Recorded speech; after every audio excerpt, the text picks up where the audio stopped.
بیانیتان باش بینەران و بیسەرانی هێژە هیوادارم خۆشەویستان لە هەر لایەکی ئەم دنیا کە هەن وەکو بڵێن بەهەشت ڕووی زەمین کوردستان و ناوخۆی کوردستان و دەرەوەی کوردستان سڵامەت و دڵخۆش بن. خۆشەویستان ئەمڕۆ بە بابەتێکی سیاسی لەگەڵتانین و هەڵسەنگاندنێکمانە بێت لەسەر ڕەوشی سیاسی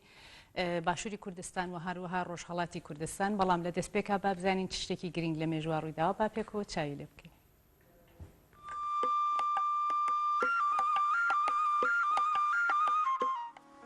لە ڕۆژێکی وەکو ئەمڕۆدا و لە ساڵی 1936دا داهێنەر و زانای بواری فیزیا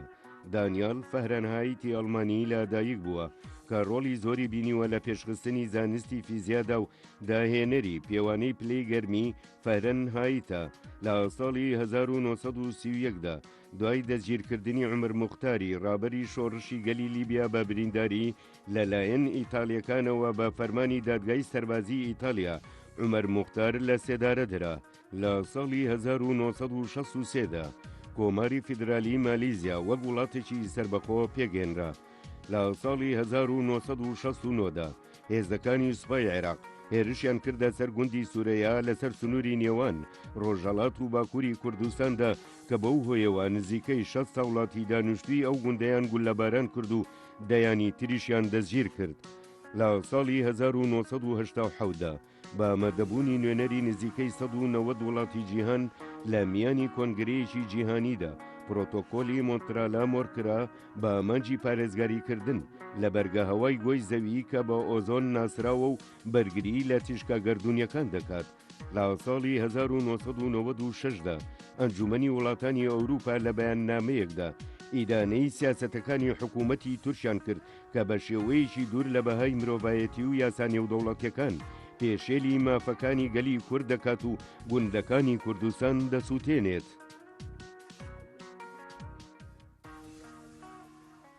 بەڵێ خۆشەویستان، هەروەکە لە دەستپێکی بەرنامەکە ئاماژەم پێکرد ئەمڕۆ بە بابەتێکی سیاسی لەگەڵتانینەوە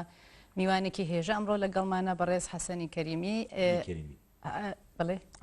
عەلی کەریمی ئەوە لێ بردنەکەم زۆر ببورن کاک عەلی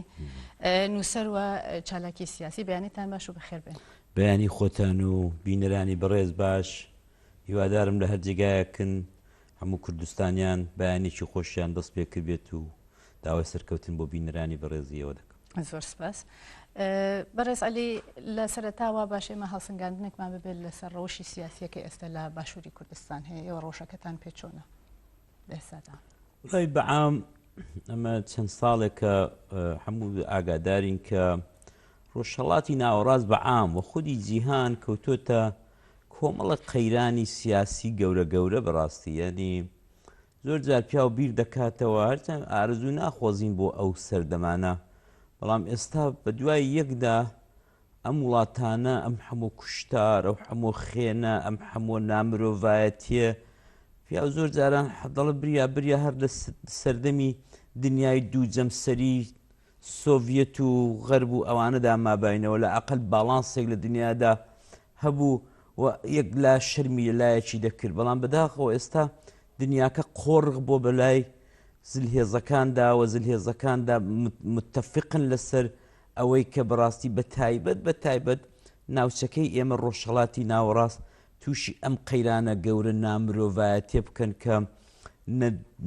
نەخێن نرخی ماوە نە مناڵ نەژن بەهای ئینسانیەکان هەمووی بە قوربانی کۆمەڵێک ڕیشپانی ئیسلامی متتەڕیف و ئەوانە کە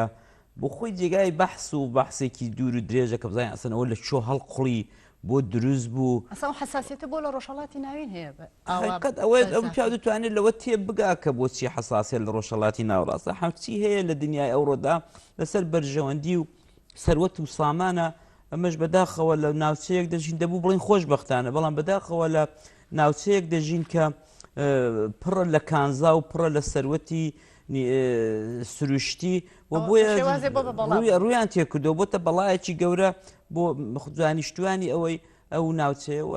وڵاتانی زلهێزیش بەڕاستی تەمایان تێکردووە. هیچ شک و گومانی تێدانە ئەم شەڕی کە ئەمریکا هاوپەیمانان لە سووریا لە عێراق لە ئەفغانستان لە هەمووی ئەو ناوچانە کردیان و لە شیمالی ئەفریقا ئەمانە هەمووی هیچی بە خاتری چاوی جوانی مناڵ و گەنجی و چاوکاڵی من و تۆ نین، ئەوانە هەمووی بە خاتری بەرژەوەندی خۆیان هاتوون و بە زۆر جاریش بە سەراحەت کوتویانە ئێمەین کە لێیان تێناگەین. دەنا زۆر جاران مەسەلەن بوشی کوڕ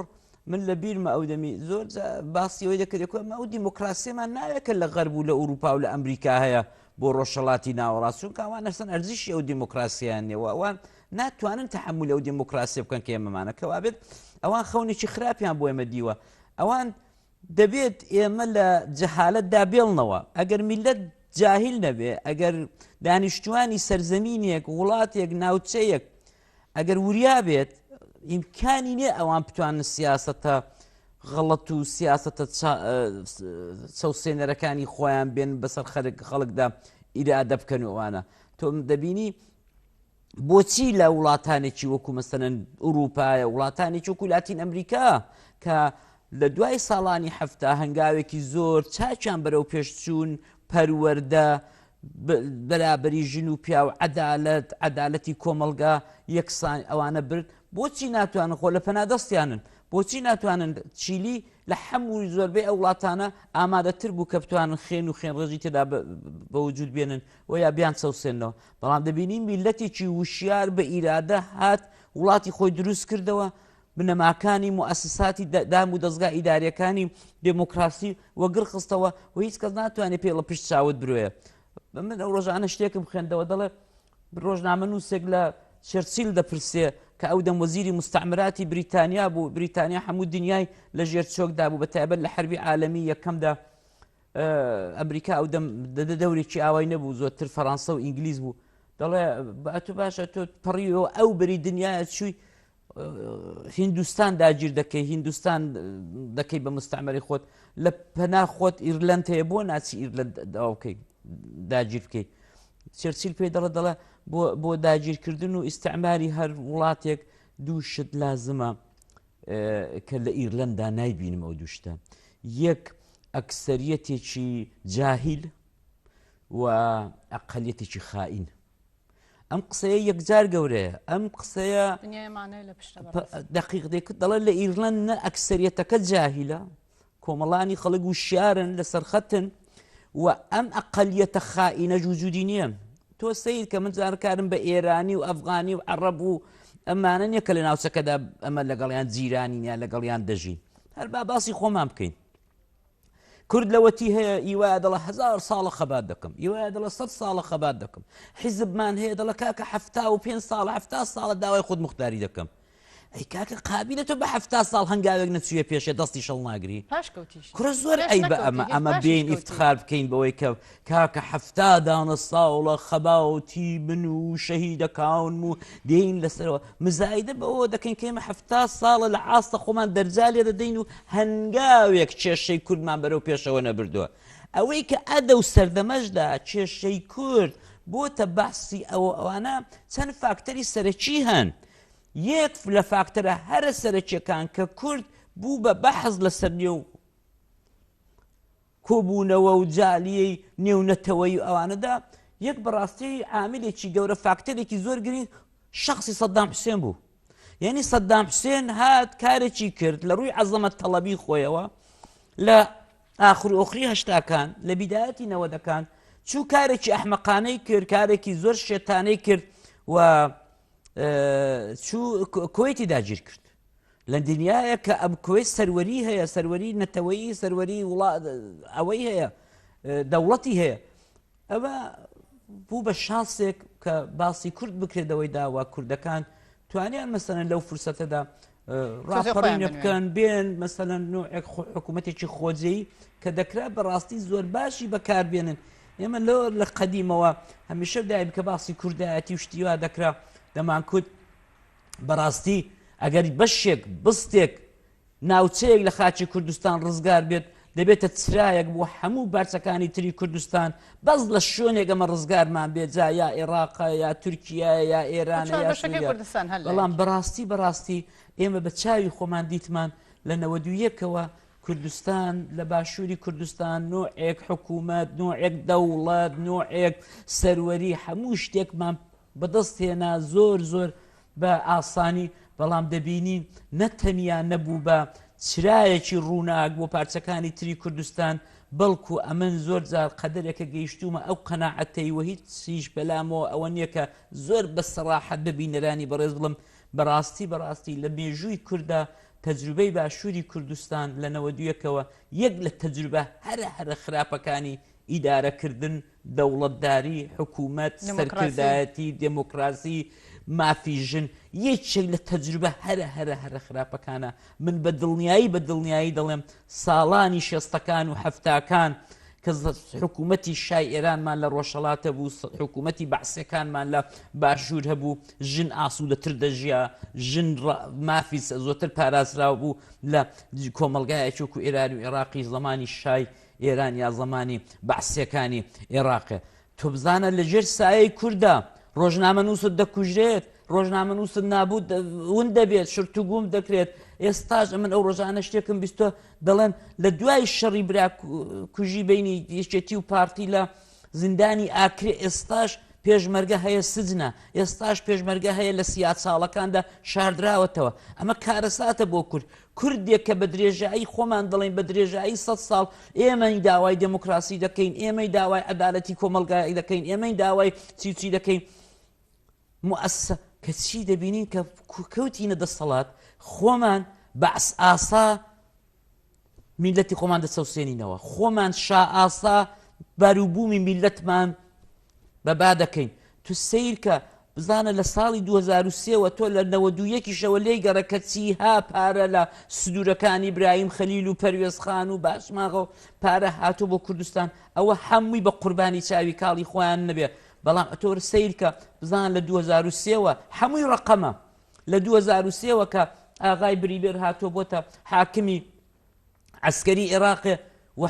مجلسی حکم دروست کراوە و نەوتی عێراقی فرۆشراوە دراوە بە میلەت بزانە چەندی بۆ کوردستان هاتووە تۆ لە هەمووی ئەو نەوتە قاچاغ و ئەم هەموو تانکێڕانەی کە بە سەدان ڕۆژانە ئاودی و دەکرێت تۆ لەوانە هەمووی گەڕێ بەس ئەو پارە ڕسمیانەی کە هاتوو بۆ کوردستان کورەکاکە خەیاڵی ئەتۆ بزانە لە ئەمن ڕقەمێکم هەیە زیاتر لە 150 میلیارد دلار کورە یەکجار زۆرە من لە بیرمە 18 ساڵەوە پێش بودجەی وڵاتێکی وەکو ئۆردۆن لە ساڵێکدا 7 میلیارد دلار بوو وڵاتێک کە زۆر دەچی دڵت نایە دەستەی کاغەزەکە لەسەر جادەی فڕەدەی ئەتۆ لە کوردستانێک کە هەمووی 3 شارە ژالەخان 3 شارە ئەمە لە کوردستانی باشوور ژیاوم دەزانم هەمووی کوردستانی کە لە ژێر دەسەڵاتی حکوومەتی کوردیدایە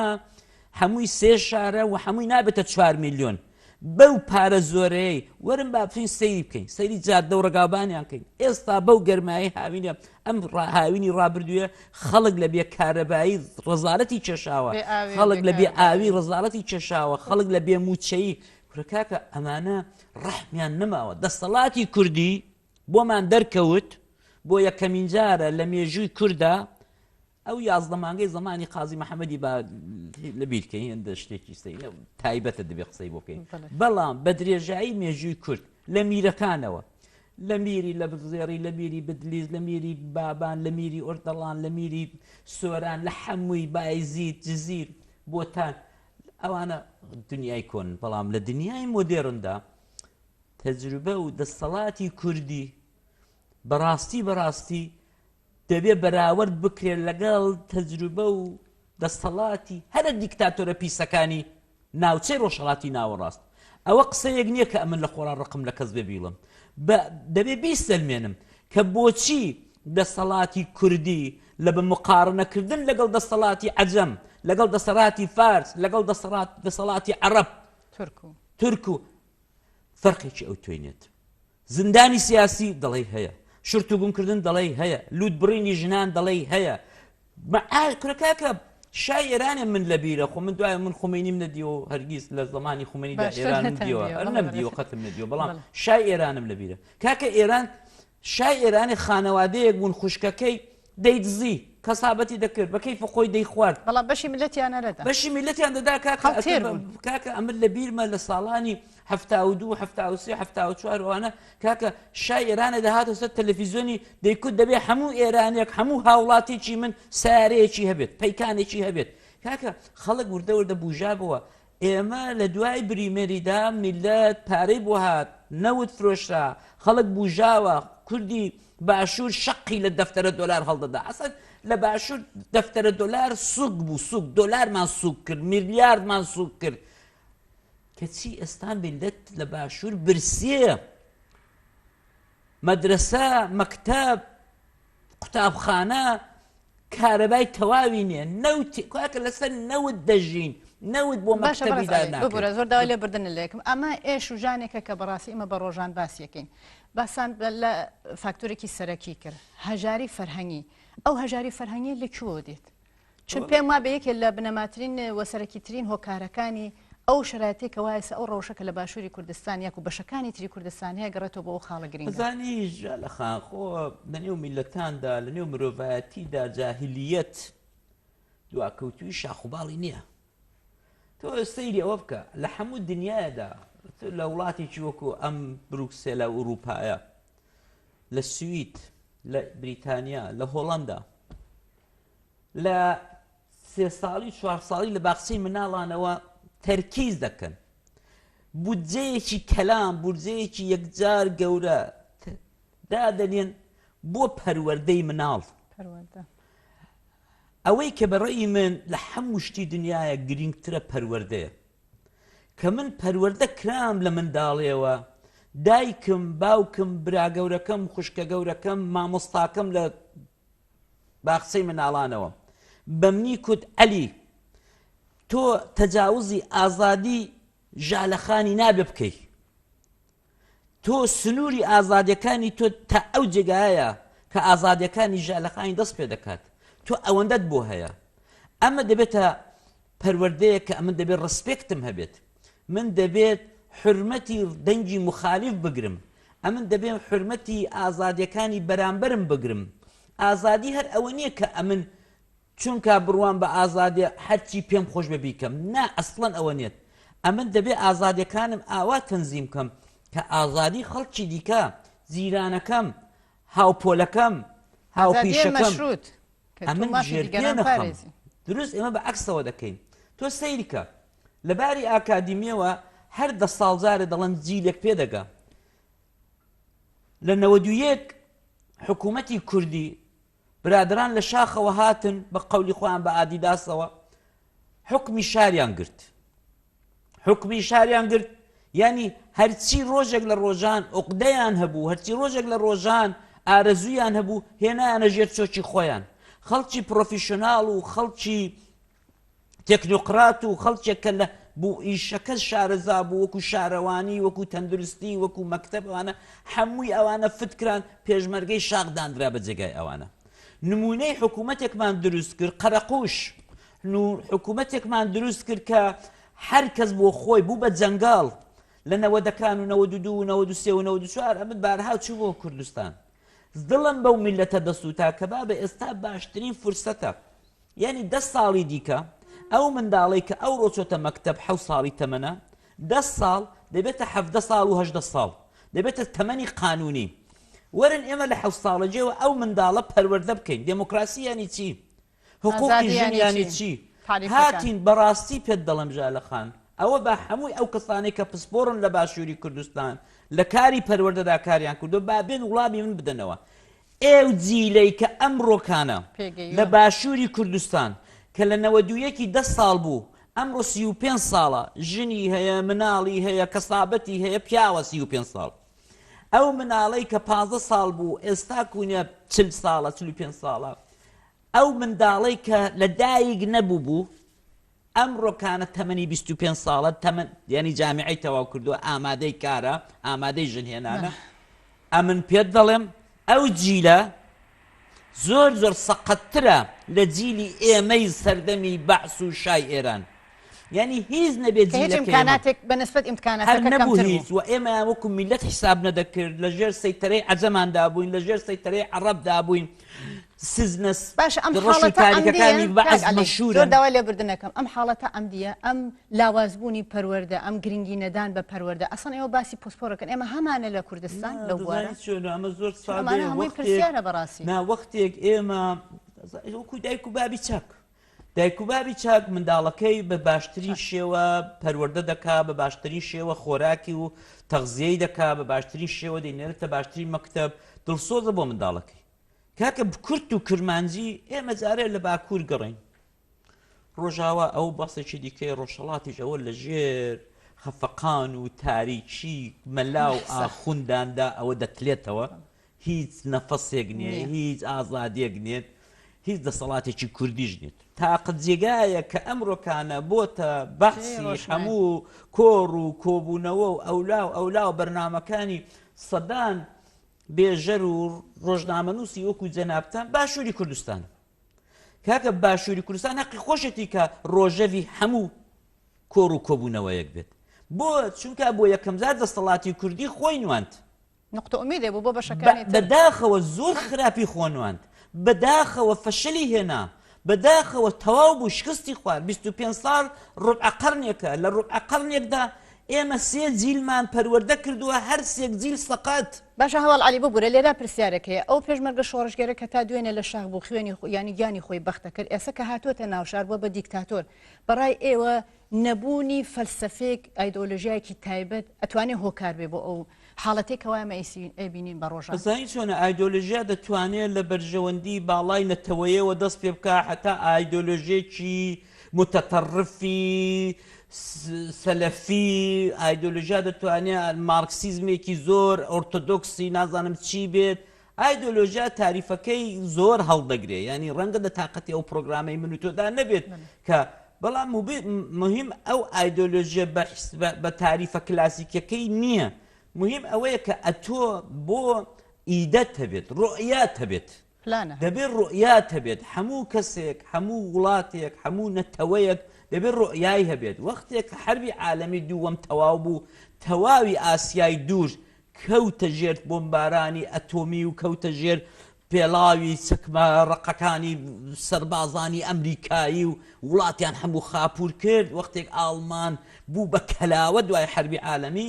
ڕۆیایەکە بوو بۆ هەموو ئاڵمانێک ڕۆیایەک هەبوو بۆ هەموو ژاپانێک ڕۆیایەک هەبوو بۆ هەموو کۆرەیەک کە دەبێ وڵاتەکەم دروستکەمەوە باش ئەو ڕۆیا بە لە کوردبوو لە کوردیدا ئەمن تەحەدا دەکەم سەرکردەیەکی کورد تا ئەمڕۆکانە وڵاتی خۆی خۆشویست بێت ژن و منداڵی خۆی خۆشویستە تۆ سیر کە باسی سەرکردەکانی پێشومان با بکەین بزانە بەشی حەوت جیلان دەوڵەمەند بوون ئێستا تۆ دوور مەڕوانە هەر ئەمڕۆکانە وەرە من لەوێ دەژیم ڕۆژانە دەبینم ئەتۆ ئێستا کوونە من دەبینی لێرە ئەزانی پانتۆڵەکەم بای چەندێک خۆتەکەم باید ئەمەش کاکە خۆ چۆر نین ئێمە لە باشووری کوردستان ڕۆژانە کوڕە سەرکردەکان مەسئولەکان دەبینین کاکە سەروەت و سامانەکەیان بێژمارە کاکە ئەمە زمانی خۆی دایان کورد کاکە شای ئێران نیوەی سەروەتی ئێرانی ئاودی کرد بڕوان پێ بکە ئەستا ماون ژن و منداڵی شای ئێرانی بەقەت مەسئولێکی دەرەجە 2-3 کوردیان نییە دوای ئەم 35 ساڵش کاکە تاڵان کوڕە کاکە ئەندام پارلەمان دێ لە لیژنەی ئابووری دێ ڕەقەم دەدا هاتە لە بابوو خۆی قسە بکە ئەتۆ شتیوە دیوە لە وڵاتێکدا ڕۆژنامەنووسێک بێ بڵێ کاکە تۆ خائینی کاکە تۆ دزی کاکە تۆ گەندەڵی هیچ جۆشی نادەنێ لە دیوەخانەکەی خۆیان کۆرە داوە عەلی کەریمی سوێ بابوو خۆی قسە بکە کوڕە کاکە لەم بریتانیای لەم سویدە ڕۆژنامەنووسێک یەک دانە پاراگراف مەقالەیەک دەنووسێ بەیانی وەزیری استقالەی کردووە ڕۆیشت ئەم ڕۆژانە شتێکم خوێندەوە چوو بووم بۆ تەعزیەیەک بۆ سوید کوتیان وڵا وەزیرێکی زۆر زیرەکی خانم ژن وەزیری پەروەردەی استقالەی کردو لە مالمێ بۆ لە جنوبی سوید ئێوارێت 2 پێکی شەراب خواردەوە 2 گلاسی شەراب خواردەوە هاتۆ پەڕیوەتەوە هاتۆتە لای مالمێە بێتەوە بە سارەی خۆی تۆ جارێ سەریوەی کە وەزیرێک ژن 27 ساڵ بە تاقی تەنێ سواری سیارەی نەک 20 حیمایی لەگەڵە نە 20 دانە دەرعی لەگەڵە نەدانە دژە گول لە بڕوشتیوە بە تاقێنات پۆلیس گرتوێتی کۆنتڕۆڵ وڵا ئەڵکۆڵێک نیشان دەدا ئەڵکۆڵەکە کە خێنمەوە لە زەریدەکەی سویدێت یعنی تقریبا لەسەر ئەو خەتەیە کە جایزە و جایز نییە زێنی زۆر بەڕاحەت ڕەنگە مەسەن بە 2,000 کڕۆن و 200-300 دلار جەریمە پنالتی غەرامە زۆر باش تەوا بۆ لەگەڵ پۆلیسی بۆ خۆی بەیانی زوو چۆتەوە حیزبەکەی و چۆتەوە دەوڵەتێ و ئیستقالەی دووسی با بۆ خۆ تو پێویست ناکاتەوە خۆش نییە دوو گلاس شەراب ئەم سەدحە لە شعور و ئاگاهی من وەزیرم وەزیری پەروەردەشم من نەدەبوو تا سبێنە سایقیم کردبێ تا ئەم ئاڵکۆهۆڵە لە بەدەن لەشمدا هەر نەما تو سەیری ئەم ئەخلاقە بکە تو سەیری ئەم موڕاڵە بکە موڕاڵی ئێمەش کابرای مرور لەوێ بەوس گەرمای هاوینی 45-50 دەرەجە بۆ ئەوەی کە سارە تێک هەڵ لەسەر جادە خزمەت دەکە کوڕە مەسوولێک دێ بەر شەقی دەدا ئەمە چۆن وڵاتی ومان خۆمان خۆش دەوێت ئەمن وەختێک دەبێت بڵم وڵاتی خۆم خۆش بێت کە پۆلیسەکەی احترامی بۆ دابنێن مرورەکەی ڕسپێکتم بۆی هەبێت دەچمە دائیرەیەک خانمێک لەوێ ئیشەکەم ڕادەپەڕێنێ بە حورمەتەوە قسەی لەگەڵ بکەم نە ئەوەی کە وەرەقەکانی ئەوراقی بەدم و چاوی دابدەم ئەم کورد لە خۆڕا بە خۆمان نەقرس لە خۆمان بگرین کورە کاکە میلەتێکین ئێستا کوونێ مستەوای سیاسی کۆمەڵایەتی ئیجتماعی کۆلتوریمان لە خوارەیە بەداخەوە هەموو میلەتێک نوخبە و ڕۆشنبیر بەرەو پێشی دەبن نوخبە و ڕۆشنبیر ڕێگای بۆ دەچێشن کاکە با پێدا بنین بڵێن بە سەراحەت کورد تا ئێستاش نوخبە و ڕۆشنبیری نییە نێتی کاکە بەو معنایی کە بتوانێت دەستەڵات وە لەرزە بخات بتوانێت کوڕە کاکە ئەمە ڕۆشنبیر دێ لە سوید پەنابەرە پارەی سۆسیال وەردەگرێت زمانی ئەوەندە درێژە ڕەخنە دەگرێت لە بارزانی ڕەخنە دەگرێت لە تاڵەبانی ڕەخنە دەگرێت لەوی دیکە لەوی دیکە لەوی دیکە هەرشی دەڵێ ئای بەخاتی بەخوا خۆشە ئەو کوڕە بەخوای ڕۆشنبیرە بانگی دەکەن سەفەرێک بووە هۆتێلە 7 ئەستێرە و 8 ئەستێرەکانی کە کەس نازانێت چۆن دروست بوون لە هەولێر و سلەیمانی دەچێ بووەوێت کاکە بانگێکی دەکا کاکە مەسعود بانگێکی دەکا کاکە جەلال بانگێکی دەکا کاکە دەیکاتم 180 دەرەجە دەسۆتە دەبێتە زوڕناژەنی دەسەڵاتێکی بۆگەن باشەوە بێتە ڕۆشنبیر نابێتە ڕۆشنبیر ئەوە نابێتە شاعیر ئەوانە هیمەت و قیمەتی خۆی بفرۆشن ئەوانە سەردەمانێک هزار ئەولایان بە خەڵک فرۆشت هزار ئەولە منەتیان بەسەر خەڵکدا کرد شاعیرم شاعیری نەتەوەی کوردنەوەڵا نە شاعیری نە هیچی تۆ کاکە کە ڕۆشنبیر ژالە خان وەک گوڵە بە ڕۆژە ئاوا بوو لە جێگای خۆر دەسەڵات لەوێ بوو دەسەڵات لە چۆ بوو بەعز بوو ڕوو دەوێ دەکات ئەوڕە دەسەڵات ماڵە بارزانین دێنە سەر تەلەڤیزیۆنی کوڕت دەڵێ کاکە بە خاتری خودای عەلی کەریمی لێمانگەڕێ با کاک مەسعود دەوڵەتمان بۆ دروستکە کورە کاکە دەوڵەت سۆداوەرە عەلی کەریمی چ کارەیە فڵان ڕۆژنامە نووسینی کە چ کارەیە وەرە کاکە گە ڕاست دەکا با دروستیکە ئەمە قەید ناکات دەروێشێک بیڵێت خەڵکێکی نەخێندەوار بیڵێت کوڕە کاکە کابرا دێ دەڵێ لە سەنتەری ستراتیژی کورد کار دەکەم لە سینگتانک کاکە لە وڵاتان ئەوانەی لە سینگتان کار دەکەن خەڵک خودایەتی بچێ لە مەحزەریان شت فێر بێت سینگتانکی من کابرا جێرەی لە هەولێرێ دەگەڕێت کۆنە شوعیەکی کە هەزار ئەولای کرد پشتی دەمیلەتی کورد کرد لە زمانی بەعس لەگەڵ بەعسەکان هاوپەیبانیان کرد هەموو جارێ بوون بە مڵۆزمە بوون بە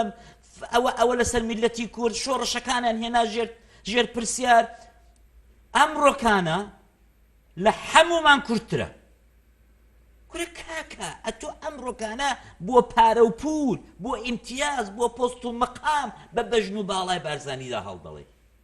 ئاخر کاکە بۆچی بە بەژن و باڵای خەڵکدا هەڵدەڵێن ئەتۆ ڕۆشنبیری تۆ دەبێت چاودێربی بەسەر ئەو دەسەڵاتەیدا چاودێری بەسەر ئەو بنەماڵانەدا کە بزانی پێ خواردانەنێت کە ئەچی ئەتۆ چووی بووی بەبێ ئەملا ئەولا هاتووی خراپ دەکا دەچێتە تورکیا دەبێتە پیاوی تورکیا چاپڵی بۆ لێدەدا کورە کاکە تۆ چۆن تۆ ڕۆشنبیرە باشە بەڕێز عەلی پرسیارەکە لێرایە ئایا هۆویەتی ملەتی کورد لە ئەسڵا ئەمەیە یاکۆ دەستی دەرەکی ئەتوانین بڵێن بە شێوازی دەخیلە لەم حاڵەتێکەوە دەستی دەرەکی چی دەستی دەرەکی بۆ دەبێت بێڵە بێتە ناو ماڵم دەستی دەرەکی هەمیشە و دایم هەبوو بۆ ئەو بروکسێلەشەیە بۆ ئەو بریتانیایشەیە وڵا پێیان خۆشە وڵاتەکانی جیرانیان کە نینۆچیان نەبێ وڵاتەکەی دیکە چون لە سەرەتای قسەکانیشتە ئاماژەتان بەوە کرد کە زلهێزەکان ناهێڵن وڵاتانی ڕۆژهەڵاتی ناوەڕاست بەرەو پێشکەوتن ئێمە دەبێت نەهێڵین دەست بێتە ناومان ئەمە وەختێک ئەمن دەرگام ئاوڵەیە تورک بێت تەراتەراتێن بکە تورک بێت هاونەتەوەیەکەم لە پارچەکەی تر لە تەنیشتم بچەوسێنێتەوە بۆمبارانی کە قەلات چۆی بکە کوڕەکاکە جینۆسایدی بکە ئەمن دەوێت دۆستایەتی لەگەڵ بکەم کوڕمەکەی دەتەوەی کە ئەمە سۆزم بۆ تۆی باکووری نەبوو کە من سۆزم بۆ تۆی ڕۆژاوا نەبوو کە دنیا ئێستا سۆزی بۆ ڕۆژاوا هەیە دەزانی یەکێک لەو فاکتەرانی کە لە ئەوڵی قسەکاندا کوتم کە کورد ئاوا هات سەددام و یەکێک لە فاکتەرە گەورەکانی دیکە بەحسەکە هات و گۆڕیمان بەڵام بابگەڕێمەوە سەری یەکێک لە فاکتەر هەرە سەرچەکانی لە 2 ساڵی ڕابردوودا کورد بۆتە ئەوەی کە فەڕەنسا ئۆلاند سەرۆک کۆماری فەڕەنسا بێ بەرەو پیری سەرکردەیەکی کورد پێشوازی بڕوان پێ بکە ئەوە حورمەتە و ڕسپێکتە بۆ شەڕەبانی کۆبانی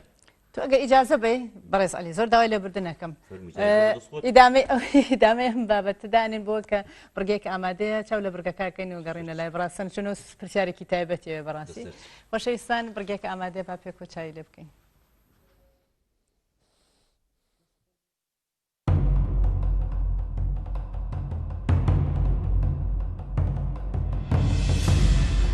بۆچی قەیران هۆکاری دروستکردنەکەی کێی لە پشتەوەیە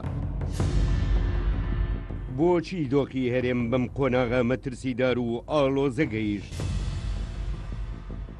بۆچی قۆرەقکردنی بازار لەلایەن حیزب و بنەماڵەوە لە دوای ڕاپەڕینی بەهاری ساڵی 1991 بەشێکی خاشی کوردستان نازاد کرا و کورد بوو بە خاوەن بەڕێوەبەرایەتی ئەم پارچەیەی کوردستان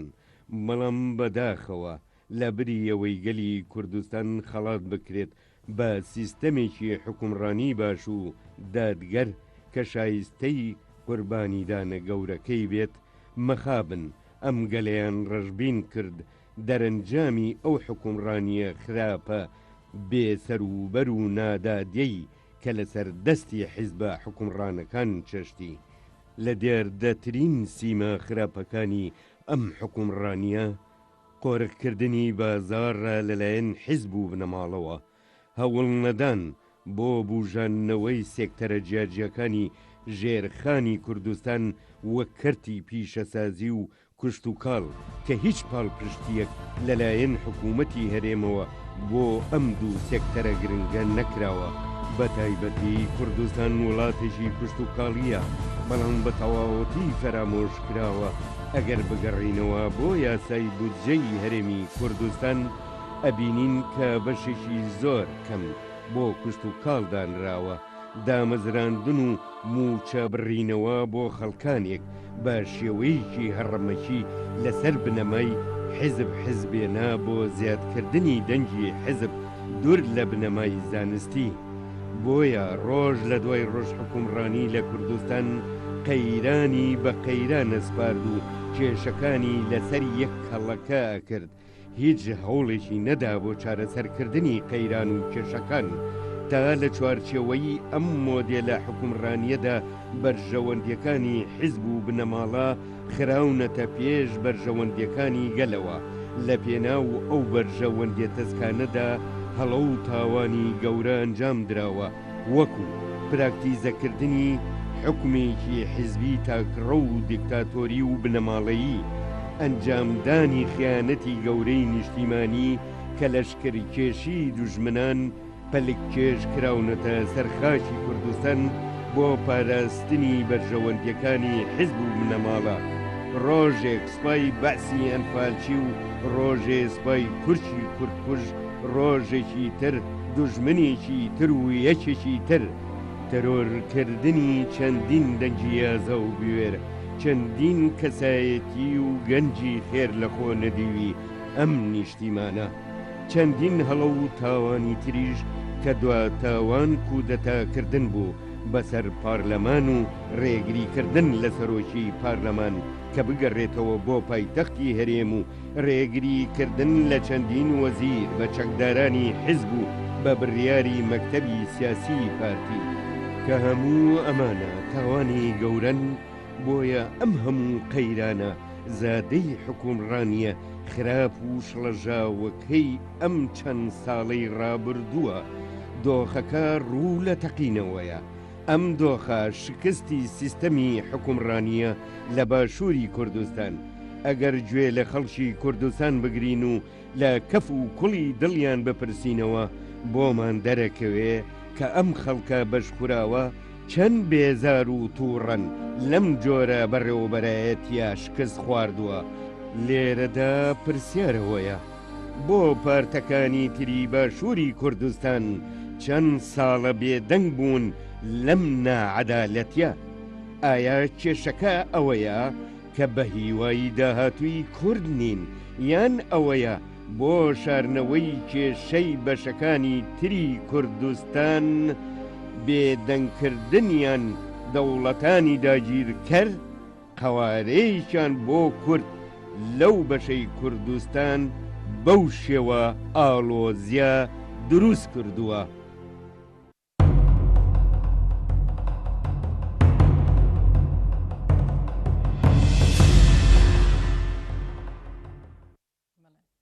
بەرەزالی هەروە کە لە بەرگە کۆچامان لێ کرد ئاماژە بەوە کرا کە بێزاریەک و تووڕەیەکی ناوگەل ئەبێنرێت. بەڕاستی وای لە هاتە ئیترە پێویست گەندەڵیەکە گەیشتە ئاستێ پێویستی بە ڕۆشنبیر نییە. پێم وا بە هەر تاکێکی کورد لە مناڵێکی بڵێن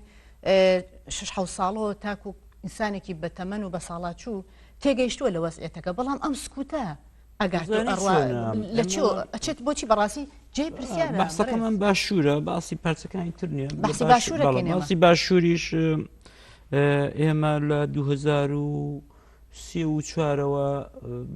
ئەو شتە هەیە شتێکی تازە نییە بڵێ ئەوڕۆ دوێنێ دانرا بێت یا دوای بەڵام بەرەو خراپتر بوون چووە ئەو بەزمی شەڕی داعیشوانە بەڵام حقیقەت ئەوەیە کە لە 2000ەوە کۆمەڵێک خەڵک کۆمەڵێک ڕۆژنامەنووس کۆمەڵێک ڕۆژنامەی بە ئیسلا ئەهلی لە باشووری کوردستان هاوار دەکەن کاکە ڕێگاکە غەڵەتە،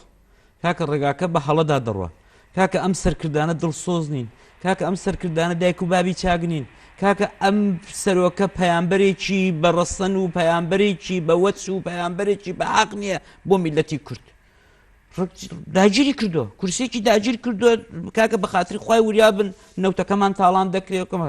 یعنی بەبەستەوەی بەحسەکە کۆنە ئەوەی کە پرسیاری جەنابەت فعلەن ڕاستە. ڕێفۆرم بە تاقی کراوە، شکایەت و شکایەتکاری بە تاقی کراوە، هەڵبژاردن بە تاقی کراوە. سەد دانە سەکەری وەک من ئەو شۆ لەسەر تەلەڤیزیۆنی تۆدا لە تەلەڤیزیۆنێکی دیکەدا ئێوارە بسمە سەر تەلەڤیزیۆنێکی دیکە دووس پێی بسمە سەر تەلەڤیزیۆنێکی 1000 قسە بکەم جۆشی نادەم گوێیان داخنیەوە قڕقۆشمی تێدایە. یعنی ئەو نەوێژاوە بڵێن عادی بووە. نەزانیت چۆنە دزێکە لەوە دانێ کە ئەوان بێن فریا بکەون گوێ بدەنە قسەی من و تۆ. ئەوان جارە تاڵانە وڵاتێکی کە مۆغۆلی جواناکە مۆغۆل ئەمن نازانم من خۆل مۆغۆل ئەفسانەیە بەشی زۆری و هەیە تاریخێک بۆ چەنگیزخانێک کاتۆ وڵاتانی ئێمەی داگیر کردو لێی داوە و کوشتوێتی و قەلاچۆی کردو و چی ئەوە هەیە. بەڵام کاکە ئەوڕۆ بە شێوەیەکی مۆدێرن هەموو چەنگیزن. کاکە وەختێک ئەتۆ شیری مناڵی من داگیر دەکەن، وەختێک مناڵ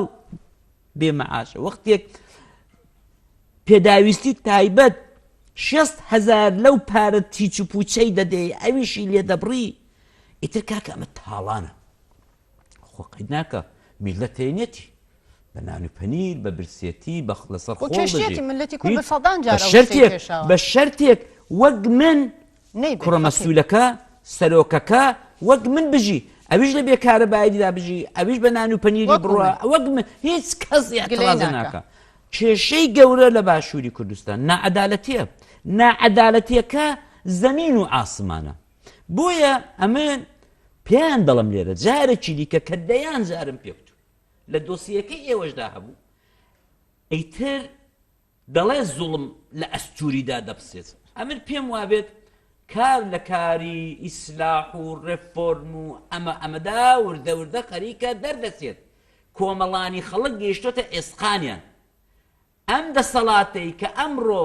باشووری کوردستانی قۆڕق کردووە ئەوەی کە سەرۆکی پارلەمان دەنێرێتەوە لە دیوی دێگەڵە ئاو دیوی دەکا دەڵە بڕۆوە ئەوەی کە پارلەمان گاڵە دەدا ئەوەی کە وەزیران دەردەکا ئەوەی کە حکوومەتێکی بۆ خۆی دروست کردووە هەموو جنگەکانی بنەماڵەی خۆیەتی باوریا بن ڕۆژی ئاخریەکانیان دەبەنە سەر چونکە ئەگە ئەو میلەتە یەک تۆز ئەلەو ئەمە تاریف و باسی شعر و بالۆرە و خانی و ئەوی دیکە و ئەوی دیکە لە قارەمانێتی و لە ڕۆستەمی زاڵبوون ئەوەی ئەو میلەتەی ئەگەر ڕاز بێت ئیتر چی دیکە لەیان قبول ناکە چونکە ئەیتر کاکە ئەتووە مافی مناڵەکەت دەخڕێت چی قبول دەکەی ئەوزە جۆ ناداتە قسەی بن و تۆ جۆ ناداتەوەی کە بڵین کاکە وەرە دابنیشە وەرە کاکە ئەم سەرۆت و سامانەت بۆ چۆ بردەوە وەرە بیدەوە بە میلەت وەرە لەگەڵ میلەت بەشی بکە بۆچیتە ئەم هەمووە ئەوەی کە ئەمڕۆکانە دەبێت باشووری کوردستان بیزانێت ئەویش ئەوەیە کە نە ئینتخابات دەرمانی دەکەن چونکە ئەمانە لیان داوە لە قەولی کات برای فارس دەڵە سیمی ئاخر دە کورسیش بێنن بین ئومەمی متحیدە بڵێ ئینتخاباتێکی بێگەرد و تەزویر کرد ماڵی بارزانی دە کورسیان هێنا وعد و پێدەدەم دەسەڵات ناتم وعد و پێدەدەم حتا ئاخر دڵۆپ شەڕ دەکەن میلەت دەکوشن دەست لە دەسەڵات بەرناتە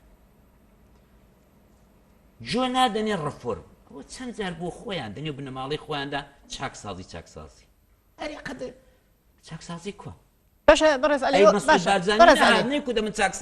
ئێوەکو نووسەرێک وەکو کەسێکی بارحاڵ شارەزار لە بواری سیاسیە بەتابەت لە باشووری کوردستان کە ئیسە بەڕێستیان خۆتان لەوێ ئەژین ڕێچارە لە چیابینە ڕێگای چارە ئەمن گەیشتمە ئەو قەنەعەتەی بەسەراحەت دەڵم نەشم شاردوتەوە هەموو ڕێگاکانی کە دەبوێت بە ڕێگایەکی ئاشتی بە ڕێگایەکی ڕێفۆرم بە ڕێگایەکی هەڵبژاردن پارلەمانی کە مە ڕۆژانی دەمان کو دەبێت عێراق بێت لە بە فێر بێت پارلەمان ژیانی پارلەمانی و پارلەمان تا عێراق ئەوە بەو وەزعی خۆیەوە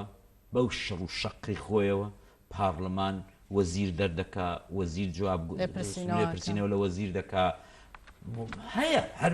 بە هەموو کەم و کوڕێکەوە پارلەمانێکەیە کاکە پارلەمانی من دروست یەک ساڵە داخراوە بە ئەمری یەکدانە پیاوی ئەسکەری پاراستن بە ئەمری پیاوێکی مخابراتی بەکە پیاوێکی استقبالە داخراوە پیاوێکی ئەمنی هاتۆ پارلەمانی کوردستانی داخستۆ کورە ئەمە باشە بەڕێز ئەلی ئەمە کێشەی ناوخۆی بڵێن باشووری کوردستان باستان ئاماژەتان لە بەرگەکە ئاماژەتان بۆ کرد کە بەڕێز مەسعود بارزانی چوەتە وڵاتی فەڕەنسا و بە شێوازێکی زۆر جوان پێشوازی لێکراوە بەڵام ئەو بەداخۆ دیسان لەوێش دانیشتووە بەرحەڵ لە باسی خراپەی لایەنە کوردیەکان تاکێکی کورد وەکو تاکێکی کورد خۆم شەرمەزار بوو خەجاڵەتیم دەکێشاکەوە سەرۆک بم کورە کاکە خۆسەرێکی بەڵام کاکە ئەم وڵاتانە ئەم ڕۆکانە پێویستیان بەو کووردە ئێستا واشیان لێ کردووە ئەوەندە سوء ئیستفادە دەکەن ئەوەندە زیرەنگن بەش بە حاڵی خۆیان بۆ حاڵی خۆیان دێنن سەروەریەکانی کە شەڕەوانە کچە جوان و کوڕە گەنجەکانی کۆبانی بۆ میلەتی کوردیان خۆ نەتێش قسەکە تەواوکەین لە پێشوویدا کە کوتم فاکتەرێکی گرنگی دیکە کە کوردی هێنا مستەوای نێونەتەوەی بەڕاستی کۆبانێ بوو ئەوەی کە ئەمڕۆکانە سەرۆکی هەرێمی کوردستان کە خۆی فقط خۆی پێ بەسەرۆکە و وڵاتان پێشوازی لێ دەکەن ئەبەو شێوەیە ئەوە دەبێت بزانێت کە ئەوە یەکێک لەو شتانەی کە ئەمڕۆکانە زۆر کوردی هێناوەتە ئەو سەتحی کە پێشوازی لە تۆ بکەن یەک کچانی شنگار بوون کە ئەو وەزعەیان بەسەرات کە تۆ بەجێ تێشتن کە تۆ هەڵاتی کە فەرماندە ئەسکەریەکانی تۆ بە ئەمری خۆت ڕۆیشتن و ئەو کچە جوانانە بە تاقی تەنێدا بەو ئەژدی هاو دەعبایانەی ئیسلام و ئەوی دیکە مقاومەتێکی شێرانەی کچووکڕانی کۆبانی بوو کە دنیای هێناس تۆی گەیشتن ئەم ئاستە بەڕاستی ناحەزەکان نەیانتوانی احترافی پێ نەکەن ناحەزی کورد احترافی پێکردن کەوابێ ئەتۆ نانی ئەو قارەمانەیە تێ دەخۆی تۆ نانی ئەوانە دەخۆی بەڵام تۆ بەداخەوە لە مستەوای ئەوەدانی کە نوێنەری ئەوان بیت چونکە دەچی لەوێ و عینی زمانی بن عەلی یەلدرم و ئوردوغان دەڵێ وەڵام پەکەکەوکەیەدا کورە کاکە عەیبە کورە کاکە لە کن دوژمن هیچ نەبێت لە کن دوژمن سنجینی خۆتان ڕابگرن لە ئەقل ئەوەندە وا بکە کە پیاوێکی وەکو فڕانسە ئۆلەند لە دڵی خۆیدا نەڵە تەمەشە تخوا ئەم میلەتە چەند بەدبەختە شەی سەرۆکە تخوا ئەمە بۆ سەرۆک دەبێت ئەرێ کاکە ئەتۆ بۆ دەست هەڵ ناگری کورە کاکە بووی بە 70 ساڵ کورە باوکە باوکت کردی خۆت ئەو باوکت دڵ ئەوە کارنامەی باوکت دیارە ئەوە کارنامەی باوکت ئەم شۆڕش ئەو میلەتە هەمووی ئاتە سەرسەر هەمووی ئاوارەیشا وەڵڵاهی تەلەبە بووم لە شارانی تەورێز و تارانێ کە 75 ئاش بەتاڵ کرا کاکە ئەو میلەتەتان وەکو مەڕی بێشوان بەجێهێش خۆتان هەموو هەستان چوون دە 12 ماڵ چوونە کەرەچ هەمووی لە ویلای ئاخر سیستم ئەوەی سەدحی سەرسەرشتان چوو بۆ ئەمریکا ئەم پارە و پولی ئەمریکا و شۆڕشی ئەیلولتان هەموو بردە ئەمریکا و ئێرانێ ئەم میلەتەم ئەم بە چاوی خۆمدی لە سەرمای چل دەرەژێر ناقیس چلی تەورێزێ میلەتی باشوور لە ژێر خێمەدا دەژی ئاوارەی شۆڕشی ئەیلول کاکە ئەوە کارنامەکەتانە دێن لەسەر ئەم تەلەڤیزۆنانە ئەم زوڕناژەنانەی سینگتان بە قەولی خۆیان سینگتانچان هەیە سەنتەری استراتیژیان هەیە سەنتەری لێکۆڵینەوەیان هەیە هیچ فەقەت دەخۆن گەندەڵی لە هۆتێلان مەشروب چی ئەولا دەکرد دێنە وەڵا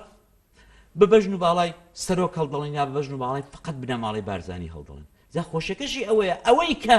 ئاوە لە سینگی خۆی دەدا هەمووی ئەو سۆرانیانن کە ڕەحمی پێ نەکردوون چ مەرحومی باوکی چ بۆ خۆیان ئێستا کونیەکە ماون ڕەحمیان بە سۆرانیەکان نەکردو کەچی ئێستا ئەوانن کە لە خۆیان زیاتر بوونە کەواسووری بەرلەشکرێت بۆیە بەڕاستی میلەتی کورد حتاکوونە نەبێتە خاوەن ئیرادەیەک خاوەن ڕۆشنبیرە کە دەزانێت دەڵێت چی دەزانێت باسی چیەکە ئێمە دەبوو ئەو ڕۆکانە بەڕاستی دوای کۆبانە دوای ڕۆژئاوا هەر خۆی بەخۆی ئەم حەماسەیە ئێمەی هەموو لە یەک نزیک کردباوە ئەمە چۆن دەبێت سەرۆک وەزیرانێکی دەوڵەتێکی فاشی وەکو تورکیا نە سەرۆک وەزیرەکەی دێت لەگەڵ ڕۆژنامەنووس قسە دەکا دەڵێ ئێمە و بارزانی وەک یەک بیر دەکەینەوە وەڵڵه ئەوە یەک تورک ئەوەی بە من بڵێت یەک دەماتێ بە تەپی سەری خۆمەوە دەوام بە پێچەوانەوە بە فەخری ئەزانن وەڵڵا تورکێک بێ بە من بڵێت عەلی بیست زەبەد وەکو ئێمە بیر دەکاتەوە داگیرکەرێکی مەلای تارانێ بێت بڵێ وڵا عەلی ئەمن جا عەلی هاوڵاتێکی هەرە سادەی ئەو وڵاتەیە جا چ ڕەسەد بەوەی کە من سەرۆکی بێ بە من بڵێ ئاخوندێک بڵێ وڵا من لەگەڵ عەلی هیچ جیاوازیمان نە وەکو یەک بیرەکەین دەڵام کاکە زۆر سپاس ئەم لە دوو شار کردەوە ئەشێ مەشکوک بن لە خۆتان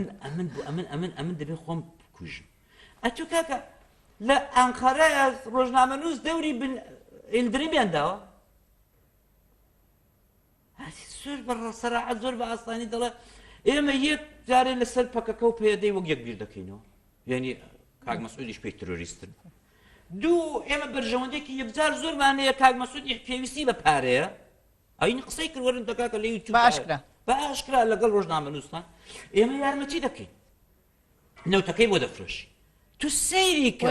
نەوتی کوردستان تاڵان دەکەن 50 ساڵی عەقد لەگەڵ بەستەوە بە سێرێکی زۆر هەرزان دەیدەینێ کەس نایزانێ نە یەکێتی دەیزانێت سێرەکەی چەندە نە گۆڕان دەیزانێ نە خۆیان نەبێت کەس خەبەریانە نە یەکگوت هەر خۆیان دەزانن چۆن نەوتەکەی دەدەن بە تورکیا بە سێرێک ئەرە 15 دلار ئەرە 25 دلار پارە وەرەگرن وەرناگرن تۆ دەڵێ ئەمە کاک مەسعود پێویستی بە پارەیە دەبێت ڕێگای بۆ بکەینەوە ئێمە یارمەتی دەکەین ورە کاکە ئەتۆ هاتی کوردستان تاڵان دەکەین لە بەدەستی ئونسورێکی خۆیی کە بەداخەوە ناوی سەرکردەی لە خۆی ناوە ئەوجا کاکە ئەتۆ ئەوە چەند ساڵە شەڕە دەکەی لەسەر سەرۆکی هەرێم ئەوڵە دەڵی 10 ساڵ ناگەی دەڵی شەرعیەت کاکە وەرە ئەوە سینگ تانک خۆی بە فەیلسوف ناگۆڕێتەوە لە دێمۆکراسیدا ئەلفوبێی دموکراسی حاڵی بوون بۆ ڕۆشنبیرێک شەرعیەت این دموکراسی تۆ مەشروعیەت لە خەڵک وەردەگری خەڵکی مەشروعیەت لەدەستێنێتەوە بۆیە هاتوون لە زۆربەی سیستیمەکانی جیهانی دەڵێ کاکە ئەو ڕۆکانە ئێمە ئۆباما هەڵدەبژێرین بۆ 4 ساڵ دوای 4 ساڵ مەشروعیەت نابێت هەتێمە لەنەوە 2009 بە یارمەتی مامجەلالی هاوپەیمانی مشتەڕەک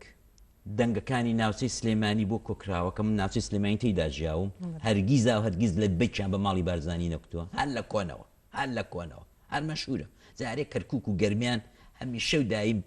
دژ بوون و لە سەرخەت بوون نوعێک شۆڕژگێری و باشە لە بەیانەوەتە بەڵام ئەم بێدەنگیە خۆی بە شێوازێک تێکەڵبوونی لەگەڵ سیاسەتەکە بەڕێز عەلی بەڕاستی پرسیارە ئەمە کاکە ئەتۆ ئەو ڕۆکانە ئەوڕۆ تا سەعات 9 دەڵێ کاک عەلی تۆ میوانێکی شەرعی ئەو بەرنامەی کاکە من ناتوانم دوای سەعات 9 دەبێت تاکسەکەی بگرم و بڕۆم کاکە تۆرت بەربەری من نەکردووە مەشروعیەتم سەعات 9 تەواو دەبێت ئەم پیاوە دێن لەسەر تەلەڤیزۆری ئەندا پارلەمانە نوخبەیە سینک تانکە کاک مەسعود مەشروعیەتی شەرعیەتی لە میلەتی کورد وەرگرتووە 170 دەنگی پێداوە کورە کاکە ساڵی 2009 بە میلیۆن زیاتر کە ئێستا حسابی بکەیت تەمەنی 18 ساڵ نەبووە ئەوەندەش مردووە سەر و 18 ساڵی مردووە ئەوان نەماون ئەوەندەی دیکەش هاتوون کە دەنگیان نەداوە تا ئێستا ئەوجار دیموکراسی دەڵێ کاکە من 4 ساڵ مەشروعیەتم دابێت ئەو ئەلفوبێی سیاست ئەلفوبێی دیموکراسیە ئەو کەچی دەڵێن دەترسم 30 ساڵ دیکەش بینەوەی کاک مەسعود ساڵی 2009 مەشروعیەتی لە خەڵک وەرگرت مەشروعیەتەکەشی لە مامجەلالی وەرگرت بەڕاستی حەقیقەتەوە بوو ئەویش تەقسیم بوو دابەش بوو کە مامجەلا بچێتە بەغداد و سەرۆک کۆماری عێراقێ بێ ئەوە بە سەرۆکی کوردستان ئەی باشە ببای کەس ئینکاریەوە ناکات کاکە هاتپای دوو شەو لە سلێمانی نووسپای هەتی سەیرە ها سەرۆکێک کوڕی مەلا مستەفای بارزانی نەوێرێ بێ شەوێک لە سلێمانی بنێت بشتێ ببێتە پەیامبەری کورد ئەمە زوڵمێکی گەورەیە مەسعود بێتە پەیامبەری شەڕەوانی کۆبانیە زۆر ئەسە پێ نازانێت دڵ چی یعنی ئەمە ئەو پەڕی زوڵمە کاکە تۆ نەتوانی عادڵانە بێنی سەرۆکی ئەم بەشەی خۆت بی ئی گەرمیان بی ئی کەرکووک بی ئی شارە زور و شار باژێر بی ئی قەڵات زێوڕانیە بی جا ئەو جاری هەولێر و دهۆک و زاخ ئەتۆ 9 دانە ساڵە بە حساب 10 ساڵ بوو بە 13 ساڵ ئەتۆ سەرۆکی هەرێمی چەند جار چووی جەولەت کردو لە شارۆچکەیەکی وەکو کەلار نووسوی ئەزانی کە پیاو دەسێتە کفری تەواوی مێژووی وەک سینەمای ئەنفاڵ و ئەنفال کراوەکانی بەعس و سزنە تاریک و توانەکانی بەعس و ئەوانە دێتەوە بەرچاو هەر لە سیمای شارەکەەوە دیارە ئەی بابە تۆ سەرۆکی ئەوانەی چووی لەگەڵیان دابنیشی لەسەر ئەرزێکی قوڕاوی چایەکی بخۆیەوە کورە کاکە ئەتۆ دەچی بۆ جپا ئەیب و شوورەیە با بە ژەنەراڵی ئەمریکایی دنیای خواردووە کە دەچێتە جپەی جلەکەی خۆڵاوێت جلەکەی ئوتو نەکراوە هەموو جانی ڕیشی هاتۆ ژەنەراڵە بەڵام لە شەردایە فەخری پێوە کاکە ئەتۆ دەچی بۆ جپایە ئەوەندە جوانی کاکە جل و بڕبرگەکەت هەمووی ئوتو بریقە ئەداتەوە هەمووی خەتی ئوتۆکەی کاکە ملی خەڵکیدا کورە کاکە بە خاتری خوای کورە کاکە وەکو قەزافیتان لێ دەکەن کورە با وڵاتەکە وێران نەبێت ئەگەر ئەتوان وەکو قەزافی لێ کرد ئەگەر دەسەڵاتیان هەڵتەکان کورە کاکە دام و دەستگاکانیشمان خراپ دەبن کورە ئەو سەرەت و سامانەی چەند ساڵە بۆ چێکمان کردو ئەم داوایری کە دروستمان کردو کاکە ئێمە تەجروبەی زمانی شامان هەیە بە چاوی خۆم ئەمن تێیدا بوو کورە کاکە دەچین بۆ دایرەیەکی کورە کاکە چاپخانەمان دەشکان ئاگرمان تێبەردەدا ئاوایە میلەت تووڕەیی میلەت کە گەیشتە ئاستێک ڕەحمتان پێ ناکە ئەمن پێم وابێت باشووری کوردستان دەکوڵێ زۆر خراپ دەکوڵێت دەبوو ئەو ڕۆکانە باشووری کوردستان چرایەکی ئومێدبایە بە تایبەت بۆ ڕۆژاوە دەبوو لەگەڵیان یەک خەبات باین لەگەڵیان یەک دەنگ باین دەبوو لەگەڵ باکوور و قەندیل تەنسیقمان نەبایە دەبوو لەگەڵ ڕۆژهەڵات بەو پەڕی وریایی نەتەوەیەوە ڕۆژهەڵاتمان ئامادە کردبایە بۆ شۆڕشێکی جەماوەری بەداخەوە برادرانی ڕۆژهەڵاتیش ئاگایان لە خۆیان نییە بوونە دەستە چیلەوە بوونە جێگای یاریکردنی دەسەڵاتێکی زۆر زۆر شکست خوراوی فەردانی سەرکردەکانی باشووری کوردستان هەتا ڕۆژهەڵاتیش لە ژێر ئەوەی کە دڵم پێی خۆشە باکوور و ڕۆژاوە هەرگیزا و هەرگیز شەرعیەت و ئایان بە هێژمۆنی سەرکردەکانی باشوور نەکوت بۆیە ئومێدم پیان هەیە بەڵام بەداخەوە ڕۆژهەڵات بە عەکسەوە زۆربەی جاران و بە تایبەت ئێستا حیزبە سەرچەکانی کە بەخۆیان دەڵێن حیزبی ڕەسەن کەوتونە ژێر چەپۆچی کەوتونە ژێر ڕچێفی کەوتونە ژێر هێژمۆنی نە هەموو سەرکردەکانی و تایبەت بارزانانی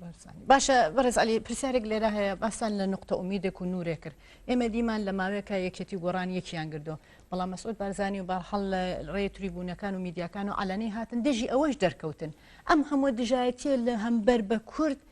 لەلایەن و حیزبە سیاسیەکانی رجالەت لە گۆڕان یەکێتی گەڕێ ئێستا لایەنێکی مناڵانە بەڵام تۆزی خەڵکی ئەوەی ئەو چەند ڕۆژەی لە ناو یەکێتیدا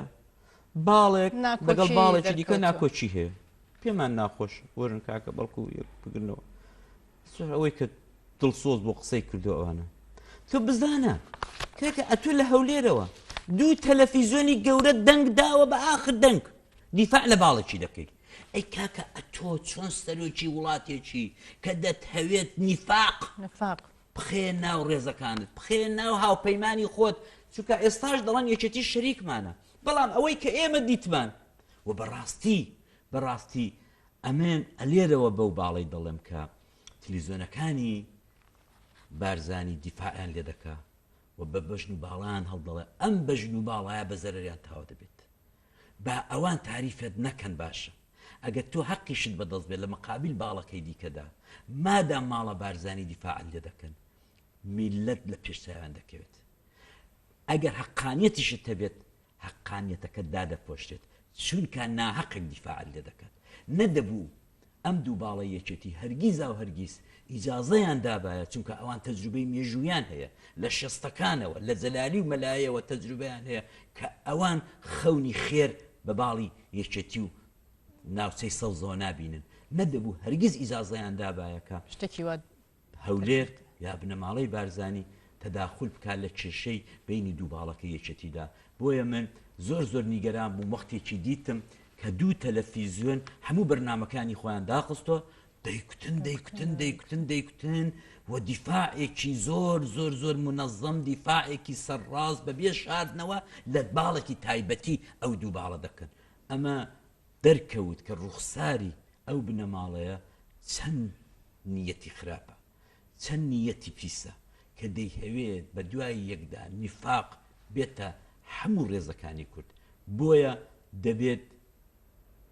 مادام ڕۆژ ئاوا لە سەرخەتە باش لە نیەتەکە گەیشتون و سیاسەتێکی ژیرانە دەکەن چ لەگەڵ ماڵی بارزانی چ لەگەڵ غەرب چ لەگەڵ داعش و چ لەگەڵ تورکیا ڕۆژهەڵات حەقە ئەمڕۆکانە کە خۆم بە ئەندامێکی ڕۆژهەڵات دەزانم ئەم حیزبانە وریابن کە دیسانەکانە نەفرۆشتێن وەک چۆن کاک سلێمانی موعینی و کاک اسماعیلی شەریفزادەیان لە ساڵانی شەستەکانی میلادی 67 و 68 بە چەند تومەنێکی ئێرانی زۆر ناچیز زۆر بێقابیل سەرکردەیەکی وەکو کاک سلێمانی موعینیان بە چەند تومەنێک فرۆشت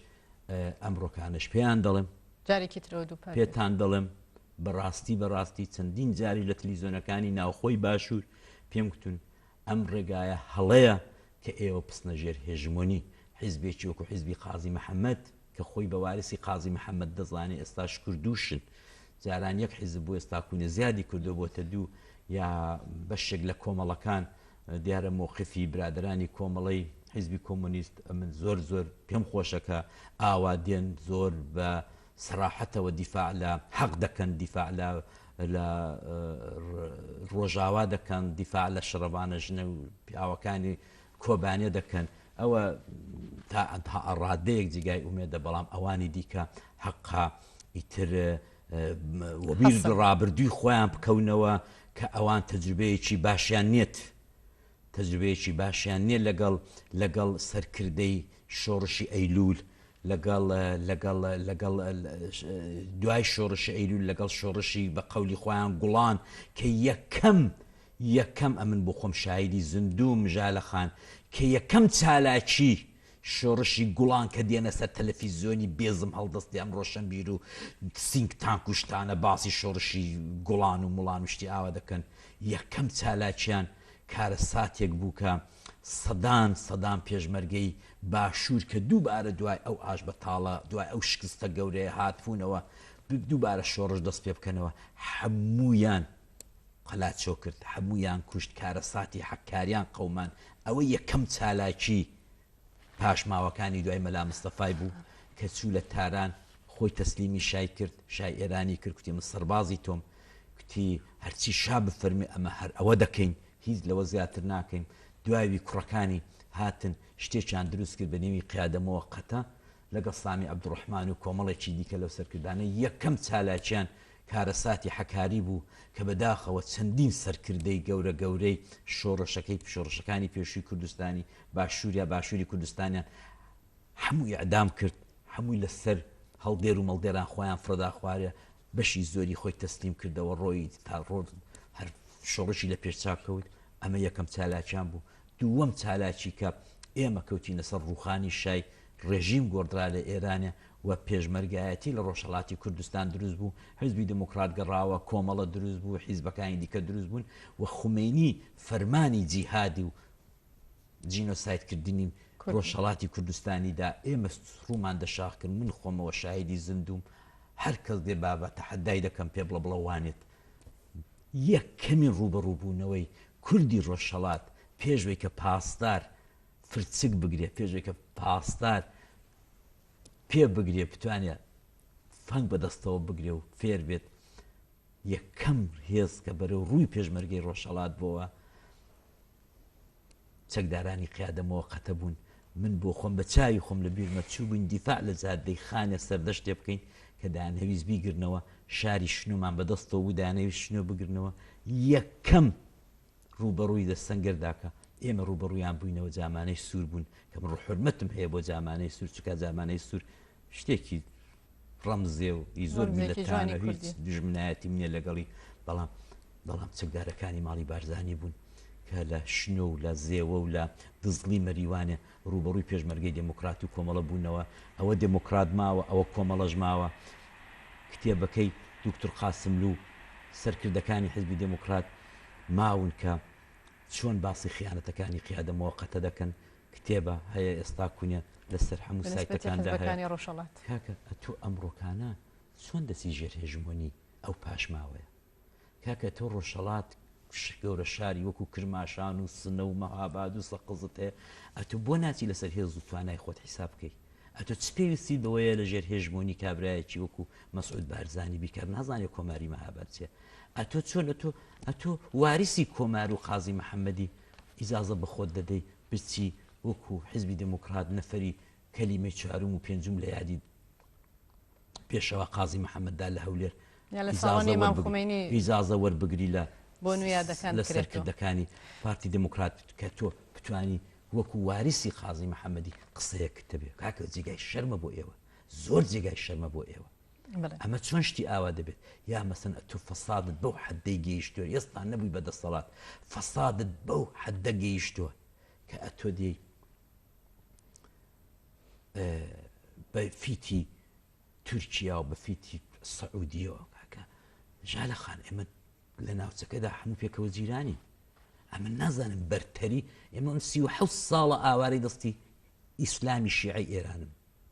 خانەوادەم تێدا چۆ خوشکی ئەدام کرا بۆ خۆم ئەولا باشە ئەمن ئەوم لە شیعی ئێرانە دیوە ئەدی چم لە ئیسلامی وەهابی زاربۆگەنەکانی ئەمیرزادەکانی سعودیە دیوە ئەمڕۆ عەیب نییە بۆ هێزێکی ڕادیکاڵی وەکو ڕۆژهەڵاتی کوردستان هێزە ڕادیکاڵەکانی ڕۆژهەڵاتی کرد ڕۆژێک لە ڕۆژان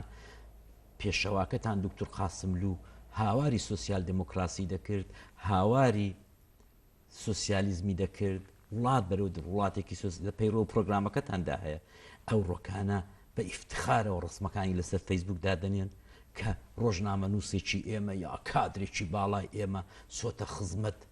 مەلیکی سعودیە مەلیکێک کە ئەگەر فاسی هەبێ لە دنیادا ئەگەر نامەرد هەبێ لە دنیادا شێخ و مەلاو مەلیکەکان و پادشاکانی سعودیە چ فەرقێکی هەیە لەگەڵ ئاخوندی جەماران و ئاخوندی قوم جا ئەگە ئەتۆ هەر تەمکین دەکەی بە مەلەک فەهدێک مەلەک عەبدوڵڵایەک مەلەک نازام چیەکی سعودیە والله هەزار شەرەفی هەیە بڕۆکاکە تۆ لە وڵاتەکەی خۆ دانیشت. بەڕێز عەلی داوا لێ بردنەکەم ئەو بابەتەکەی و باسێکەکە چینە ناو بەشی ڕۆژهەڵاتی کوردستان چون بابەتەکەمان دوو بەش کردبوو بەس بەر لەوە بڕگێکمانەیە لەسەر باشووری کوردستان کۆتایی بۆ بەشێرینەوە چینە سەر بە ڕۆژهەڵاتی کوردستان ببوون قسەکەیشم پێ بڕین. خۆشەویستان بڕگێکەیە لەسەر ڕای هاوڵاتیان و هەڵوێستی ئەوان لەسەر باشووری کوردستان و ڕۆژێکە ئێستا هەیە با پێ کۆچاوی لێ بکەین.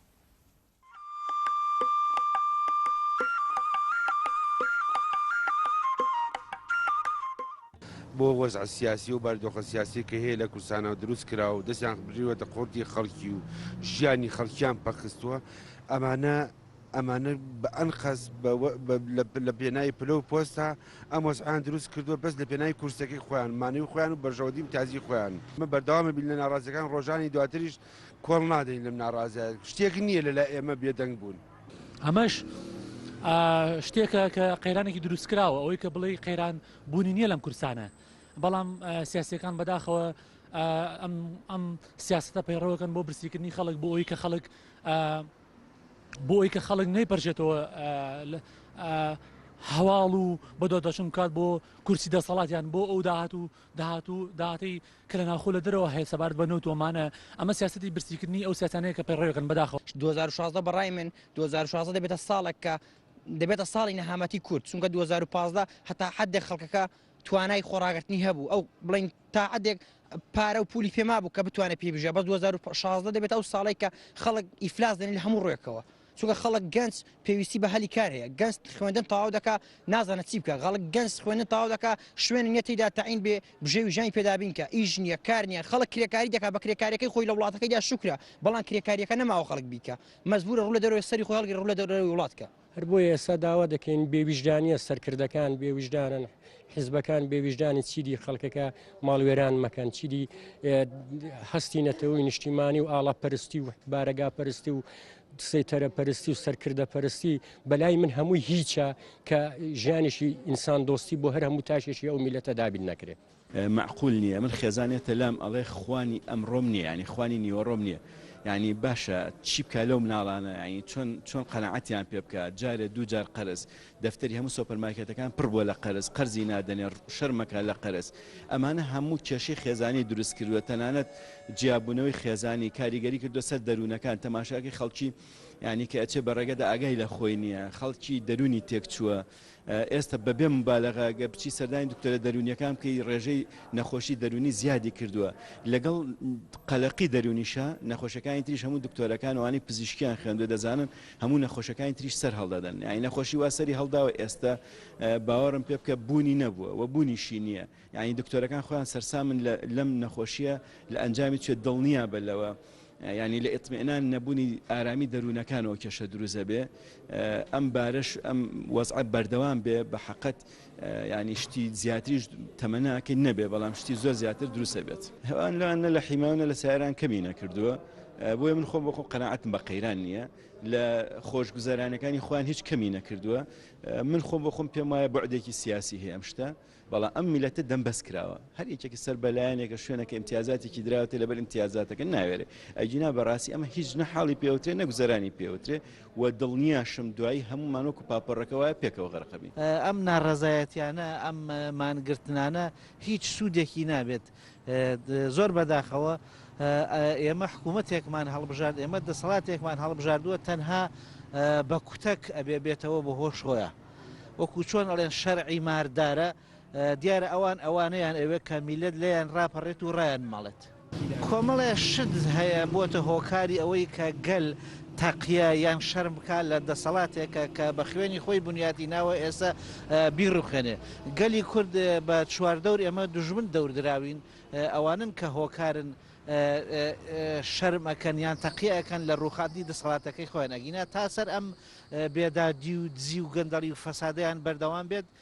گەل لیان قبول ناکات. بڵێ بەڕێزعالیەوە هەڵوێستی خەڵکی باشوور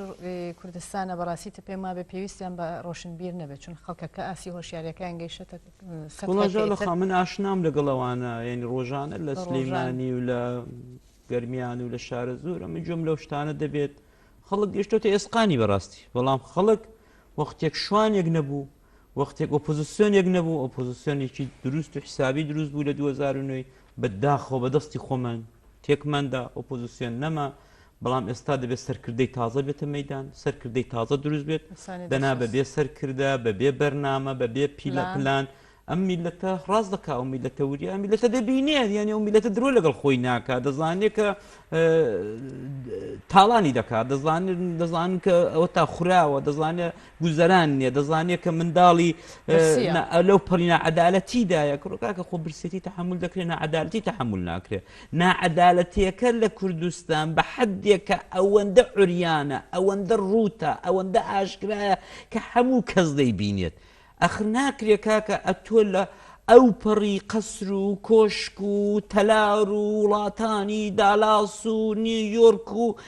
منداڵت بۆ دکتورێکی بچووکی ددان بە تارەی شخصی بڕاتە ئەردەن و بەلی بە تارەی شخصی بۆ تۆزێک بالۆکە و مالۆکە و ئەوە بگەیە نەمسا و بەڵام میلەت نەتوانێت پارەی فەحسێکی بدا کە ژنەکەی دەژوورێدا کەوتۆ پارەی فەحسێکی نەبێت لە میدیاش پیشانی ئەم نەعەدالەتیە هەردایان ڕوخێنێت بەڵام من پێم خۆش بوو کاتێک میلەت هات باسەرجادە کە بەڕاستی پلانمان هەبایە نەقشەمان هەبایە و توانی بامان هیدایەتی بکەین و سەرکردەی واقعی میلەت سەرکردەی واقعی نە سەرکردەیە کە ئاوە بۆ خۆیان لە خۆراخۆیان کردە سەرکردە سەرکردەی دڵسۆز دروست بێت و سوکانی ئەم جوڵانەوەیە سوکانی ئەو ڕاپەڕینە بەدەستەوە بگرێت دەنا وەکو یەکێک لە هاوڵاتیانی بەڕێز ئێستا لە دۆسیەکەیەوەدا باسی کرد ئەو دەم تەڕویشک پێکەوە دەسووتێت تەڕویشک ئەمە نام هەوێ بە ئاگری کۆمەڵک گەندەڵ و دیکتاتۆرەوە بسووتێم بۆ منداڵە فەقیر و هەژارەکەی شارە زور و گەرمیان بە ئاگری تۆی کە ئەو پەڕیسواری تارەکەت دەبی دەڕۆی ئێستا خۆشکور بخۆیان تارەشیان هەیە ناتوانانی پێشیشان پێ بگرین و کاڵ نێن هەموو خۆسواری تارەکەی دەبێ و دەڕوا بەشی حەوت و باب و ئاژادی منەوە نەتیجەشی ئەوەندەیان پارە بردۆتە دەرێ کە بەشیان دەکات جا بەڕاستی ئەمڕۆکانە ئەمە دەبێ خەتەر لە بنجۆمانە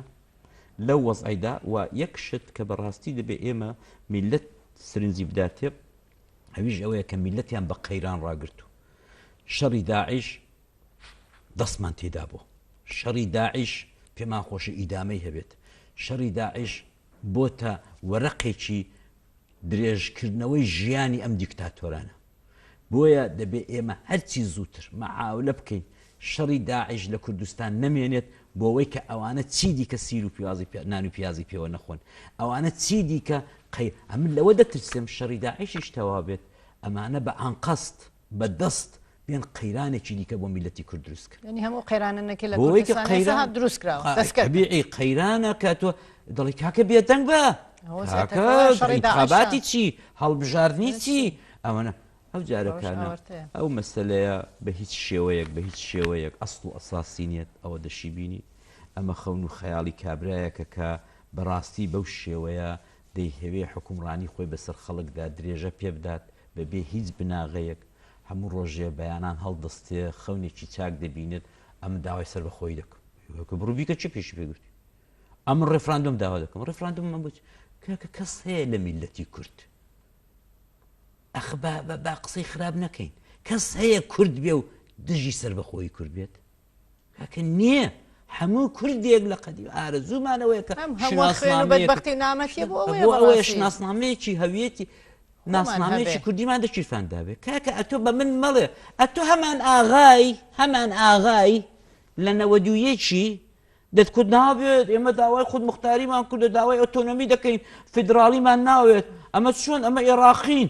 ئەی کاکە لە یەکەم کۆبوونەوەی پارلەمان لە 92 هەربا بە خۆ ماوە خۆ هەموو فیلمەکان ماوە بەڵگەکان ماوە تۆ دژی ئاڵای کوردستان بووی کە بابە ئێمە لە عێراق زیان نابینەوە ئێمە عێراقی جارێ ئەوە جارێ لە 92 کاتۆ دژ بووی ئەوە یەکێتی بوو کە فدرالیزم بە زۆری هێناتە سپید کرد خۆ فدرالیزمەکە جواب بووی میلەتی کوردی ئەلا کوردی کاکە تۆ لە 96 ئەتۆ لە 96 هەستای بۆ خۆت بەدەستی خۆت سەدامت لە بەغداوە هێنا هەولێر عەلەمی کوردستان لەسەر پارلەمانی کوردستانت داگرت عەلەمی عێراقتدا بە سەدان مەعارەزەی سەدام حوسێنی عەرەب و تورکەمەن و ئەوی دیکە لە هەولێرە لێو پەڕی نامەردیدا تەحویلدا کورە کاکە ئەوانە پەنابەری تۆ بوون ئەوانە ئۆپۆزیسیۆنی عێراقی بوون لەژێر سێبەری تۆدا دژایەتی سەدام حوسێنیان دەکرد ئەتۆ چۆن میوانی خۆت میوانت بوو میوان چۆن میوانی خۆت تەسلیمی گورگ دەکەیت کاکە بە سەدان ئەتۆ دەزانی مەعارەزەی سەرکردەی گەورەی مەعارەزەی عێراقی لە 96 کوژدان لە هەولێر ئەتۆ هەستای سەدامت هێناوە سەر هەولێر ئەمڕۆکانە ئەتۆ هاتووی خۆت و ڕۆشنبیرە بە ئیستلاح سینگتانکەکانت و ناشاعیرەکانت دێنە سەر تەلەڤیزیۆنی دەڵێ وەڵا کاکە ناهێڵن کاک مەسعود ناهێڵن سەر بەخۆیمان بۆدا کورە با بخۆ سەر بەخۆیی 2 کیلۆ مۆز و پرتەقاڵ نێپسی لە سوپەرمارکێتەکە بیکڕی کورە با بە سەر بەخۆیی دەبێت ئەو میلەتە لە پشتت بێ کاک مەسعود دەبێت ئەو میلەتە خۆی بۆ تۆ بە کوژ بدا کاک مەسعود دەبێت ئەو میلەتە بە تەواوی مەعنا لە پشت سەری قسەکەت بوەستێت کورە کاکە تۆ جارێ نیوەی میلەتەکەت کە ناوچەی سەوزە هەر بە پیاویشت دانانێت هەر قەبوڵیشینێت هەر نازانێت تۆ چێشی ئەتۆ چۆن شتیوا دەکەی وەرە ڕێزەکانت هەماهەنگکە وەرە کاری بۆ بکە وەرە هەمووان ئامادەی وەی بکە وە دیفاع سەربەخۆی زۆر باشەوە کردت سبێنێ لە سەری ڕەشەوە هەر لە سەری ڕەشی دانابە هەموو شتەکان لە سەری ڕەش ئەوە پاراستنە ئەوە ئیدارێ ئەوە قاسەکانی پارێ هەموو شتێکی لە بن باڵی خۆتە ئەو تۆ لە سەری ڕەش لە باڵکۆنەکە تا بۆرە دەرێ و بڵەوە سەربەخۆ بوو کرد کرد چی بۆ سەربەخۆی ئاوا دەبێت ئەتۆ 25 ساڵە دەتوانی بناغەکانی ژێرخانێکی ئابووری بە قووەت هیچ نەبێ بە کشت و کاڵ هیچ نەبێ بە نەوتەی کە فرۆشتان و ئاودیوتان کرد بەوەی بناغەیەکی جوانی ئابووری بۆ کوردستان دانابایە کەمە بتوانین 6 مانگ کە تورکیا دەرگای داخست ئێران دەرگای داخست ئێمە بتوانین بۆ خۆمان بژین ئەوەت کردووە ئەوە نییە داوای سەربەخۆییشن نەکردو ئێستا معاشی پێشمەرگە دەدزی ئەوە نیە بەعاشی پێشمەرگە پێ نادرێ ئەدی ئەوە سپێنی ئێران و تورکیا نان و ماست و پەنیرەکەشیان داخست ئەجی تۆ چی دەرخواری خو میلەتە دەدەی ئەزانی میلەتەکە چەند ئازایە بۆ هەڵاتن ئەزانی میلەت دەست بەجێ دەریاکان پڕ دەبن لە مەیتی خەڵکی شارە زور و گەرمیان و چەمچەماڵ ئەخ کاکە تۆ دەفکریەوەی دابە سپەینێ ئەگەر هێرشە کراسەر تورک هات ئەوی دیکە هات ئێرانات کاکە ئەو میلەتە خۆڕا ناوەستێ لەسەر تۆ ئەتۆ ئەوەندە نەکردو کە ئەو میلەتە گەنجەکەی چەمچەماڵ بێ خۆی بۆ بە کوژدا دەڕۆ ئەوە شەنگە هەڵدێ کاکە ویش جارێک 2000 3000 4000 خۆی بۆ تۆ بە کوژدا ئەو جا خۆی بۆ تۆ بە کوژ نادا سواری لەگەڵ خاچاقچیان ئەو دی دەبێت سواری ئەو بۆیە دەڵێن بەڕاستی میلەتەکە لە قۆناغێکدایە کە ئەمانە دەبێت بێنەوە هۆش هەرچی کردمان هەفتەی شوباتمان کرد ئۆپۆزیسیۆنمان کرد مەقالەمان نووسی لەم شاشانەمان جاڕست کرد بە سەدان ڕۆژنامە نووسی وەکو جەنابمان جاڕست کرد ئەوەندەمان قسە کرد بە قەولی کارە دەڵێ ئیدی بەسە ئیتر بەسە خەڵک تااقەتی نەماوە خەڵک تااقەتی برسێتی هەیە من میلەتی خۆم دەناسم تااقەتی بێجێڕگای بەڵام بێعەداڵەتی عدالت شتێکە کە دەبێت ڕعایەت بکرێت بەڕاستی مەڕێزعەلی ببوورە زۆر داوای لە بردنەکەم بە بەشی فریە بەشی ڕۆژهەڵات تشکەوین ئەبینین جۆڵەجۆڵێکی دەست پێ کردووە لە ناو حیزبی دموکراتی کوردستانی ئێران بۆ نمونە ئەم شەڕی چەکداریە کە ئەوە ماوەیەکە دەستی پێ کردو و بەرحەڵ نمونەیەکی شێوە بوو کە بەڕێستان ئاماژەتان پێکرێکە لە ئەندامانی حیزبی دموکراتی کوردستانی ئێران بەعلانی چوەتە حەج و بەرحەڵ حەزەکەم بزانم لێکدانەوەی ئێوە چییە لەسەر ئەوەی کە لە ئاخرەکەیدا بێەوەی کە کابرا بخۆی چۆتە حەجە نەچۆتە حەجە والی قبول کە کێشەمان لەسەرەوە نیە بەڵام یا ڕەبی خوا قبولنەوەت قبولی چ دەسی پارە پولی ئەو میلەتە من لەگەڵ خەڵکی حاجەکانی شارە زور و گەرمیان و سلەیمانی و هەولێر و دۆکیشمە بەڕاستی وەختێک میلەتەکەی خۆت برسێت ئەتۆ بۆچی دەسی پارەی خۆت 30 گەڵاح دەدەی هەر نەفەرێ هەر حاجی دەدەی بەو عڕبە ورک پانانەی بۆ کەسێکی تۆ خۆت بکو شۆڕژگێر بەناوبانگ حەز لە ماڵە خۆتە حەز لە ماڵە خۆتە خواناسی لە ماڵە خۆتە ئەو ڕۆژانە راپۆرتێکم دیگوایە 10,000 کابراایکی بازرگانی خزمی ئەو مەلی کوشتانەی عەرەبستان سعودیە بای 10,000 تۆن بەردی کۆکردێتەوە دەیفرۆشێتەوە بەردەی بە شەتاییدادن کوڕە کاکە ئەو کوڕە میلەتێک کە نادام بوو میلەتێک کە فکرەوەی نەکردەوە ئەو پارە جوانەی خۆی تەسلیمی ئەو ورک زل و شەڵوار پیسانەی سعودیە بکات ئەوەیە کە ڕۆشنبیرێکی حیزبی دموکراتیش جا ئەوەی کردووەتە چار شێوێک بۆ ئەوەی کە پەیوەندێکی سیاسی زەین چۆنە کاکی زری هیچ نەبێت تۆزێک لە سەرکردەی مەرحومی سەرکردەی خۆتان کە سەر و گردنێک لە هەمووتان زیاتر بوو لە دیپلۆماسی لە سیاسە لەوانە لە دکتۆر قاسم لوی فێر بن کە ڕوابەتی دیپلۆماسی بۆ هەموو هێزێکی شۆڕژگێر و ناشۆڕژگێر و دەوڵەتان جایزە بەڵام مهم ئەوە کە لەسەر بە سیاست و بناغەیەک دای بنیت ئێمە سەردەمی زوش کۆمەڵەکان دموکراتەکان دموکراتەوە دم دموکراتێک بوو یەک کۆمەڵەشە بوو ڕوابەتمان لەگەڵ دەوڵەتی بەغا بوو بەڵام لەسەر ئەساسێکی تاریف کراوە وەرە پێت وایە ئەمڕۆکانە دوژمنی دوژمنت دۆستە ئۆکەی مشکل زۆر باش هەرچەندەم پێم وابێ سعودیە لە ئەخلاق لە سیاست لە مافی مرۆڤ لە هەموو شتێکان ئەگەر لە ئێران پیستر نەبێ باشتر نیە بەڵام زۆر باش بۆ توێکی کە هیچ دەرەتانێکت نییە لە تاراوگەی شوێنت نیە لە وڵاتی خۆت پارە و پولتیز نییە مەعاشت نییە حکوومەتی هەرێم ئیهمالی کردووی هەر بەکارت دێنێ و هیچی دیکە جاران مەعاشێکی دەدایی ناداتێ باش بەڵام وەرە باش کرا جەنابی مام جەلالی چۆتە حەج میوانی سیاسی بووە لێت چۆ حەجیان پێ کرد مەسعود بارزانی چۆتە حەج کاک ئەندامانی مەکتەبی سیاسی یەکێتی من ئاگادارم چەند ڕەفیق برادری خۆم هەستاوان چوونە مشکلە نییە ئەوەش زەمین و ئاسمان وێک نەکەوتو بەڵام ئاوای مەکە وەرە بە شەفافی کاکە ئێمە ئەو ڕۆکانە نوعێک ڕەوابەتی سیاسی دیپلۆماسیمان پێویستە لەگەڵ سعودیە لەگەڵ تورکیا لەگەڵ عێراق لەگەڵ هەرچی وڵاتێکی باش ئەم ترسووەمە لە چیە هەیئەتێکی باڵابەرزی سیاسی خۆت بنێرە کاک مستەفا بۆ خۆت هەستە بچۆ وەڵام دڵنیام دکتۆر قاسم لوما بایە شەرمی لەگەڵ نەدەکرد بۆ خۆی ئەمە تیرێک داوی با بزانیت کاردانەوەی دەنێ و میلەتدا چۆن دەبێت ئەگەر زۆر خراپ بوو وەڵا کاک جەماڵی دەکەینە قوربانی وەڵای کاکە بۆ خۆی چۆ بۆ خۆی فەقیرە نە بڕواشی بە ئیسلام و نە بڕواشی بەوەی ئەوەندێ من بزانام لە دوورەوە وڵا بۆ خۆی بڕوای بە حەج و ئارەزوی بۆ بچی بێتە حاجی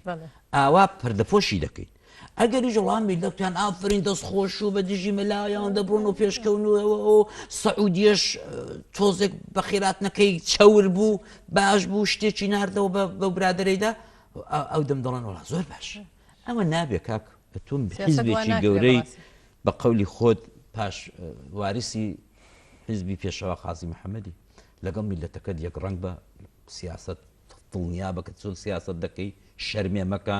وەرە بە تێڕادیوی بەڵام من ئاوا سیاست دەکەم باشەوەش سیاست ئەمە لایەنی شەڕکردنەکە چی شەڕکردنەکەت ئەمە پار و پێرارەکانە ئینتخاباتی هەدەپی بۆ مەشەڕ کێشەمان زۆر بوو لە باشووری کوردستان لەگەڵ برادران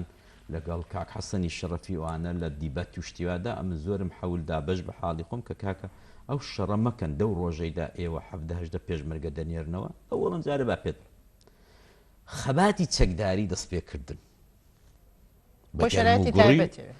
بەبێ شک هەموو مناڵێکیش لەسەر ئەوە دەتوانێت لەگەڵم متتەفیق بێت کە بەبێ پلان و بەرنامە ناکرێت بەبێ هەمانجی ناکرێت ئەتۆ داینە ئەتۆ ڕوا حیزبی دموکرات دەچێت مەفرەزەیەک دەنێرێ بەو لایدا کۆمەڵی کا عەبدوڵای مەفرەزەیەک دەنێرێ بەو لایدا حیزبی کاک خالیدی ئەی باشە نابێت لە تاریکی شەو ئەوانە لێک نەدەن خۆ ئێستا ئەوەندە جاشی چەکدار هەیە لە ڕۆژهەڵاتی کوردستان هەموو وەکو پێشمەرگە دەگەڕێن کوڕکاکەم بیستومە لە ڕۆژهەڵات جەماعەتێ وەکو گریلا دەگەڕێن جاشی دەوڵەت وەکو گریلا لیباس جلی گریلا دەبەردەکەنەوە ئەی تو نابێ هەماهەنگێک هەبێت کە لێک نەدەن ئەی باشە چۆن دەکرێت ئەتۆ نە پشتی جپەت معلومە نە لۆجستیکت معلومە نە دەزانی چەند دەتوانی بەردەوام بی ساڵێک 2 ساڵ 3 ساڵ 4 ساڵ خۆ من دیژی شەڕی چەکداری نیم وەڵام پێم وابێ شەڕێکی کتومەتی ڕۆک و پێکی بەقوەتی چەکداری لەوانەیە قۆناغێک جوڵانەوەی خەڵکی کول لە ڕۆژهەڵات بەرەو پێشەوە بێت بەڵام دەبێت بە بەرنامە بێت تۆکمە بێت و بزانین چ دەکەی نە ئەوەی کە ئەتۆ بە فیتی ماڵی بارزانی لەژێر ڕچێ فیواندا دا مەفرەزەیەک بنێرنەوە ئەخ بۆ دەیوایە پرسیار کە بۆ کوڕی خەڵکان بە کوڕ بەڕاستی بە دژایەتێکی پەکەکەی بکەیت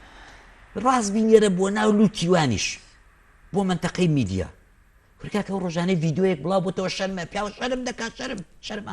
زەمانێک ئێمە پێشمەرگە بووین والله وبالله وتەڵای ژن و مندا خەڵکی لادێ ژن و منداڵی خۆیان بەمە دەسپارد ئەوەندە پاکە ئەوەندە سەداقەت بنێومەدا بوو بۆ پێشمەرگەیەک دەیتوانی بە ئاستەم و دوو بەڵایەک بێ ئەخلاق بێت کاکە تۆ پەیامبەری میلەتێکی دەبێت نمونەی ئەخلاق بیت ڤیددیۆیان لە خۆیان تەسجیل کردو ئەوەی چێلەشین کابرا دەڵێ ئەو شە بە تەنیا دەنوم کورا حەسکە پیاوە حەیای خۆی حەیای پێشمەرگە چووە دەڵێ ڤیددیۆکەم ئەو شە دیوە دەڵێ هەواڵان بڵە دوو هەواڵمان بۆ بنێری ئەوش باوەکو ئەوانەی ڤیددیۆکە لە پێشەوە قسان دەکەی دەنا ئەتۆ دەدوێری خۆت لە قەرەی شەڕەبانێکی ئەوان بدەی 18 ساڵەیەک کورە کاکە تۆ بۆ نەدیوە چیان کردو ئەوانە هەست کات تەجیلیان کردو نازانم دیتیان نەژان دەڵێ بە دوو هەواڵمان بۆ بنێرن جێگاکەمان بۆ گرت وەرە پێشمەرگە ئەدەبیاتی پێشمەرگەی گەیشتێتە ئەم حەددا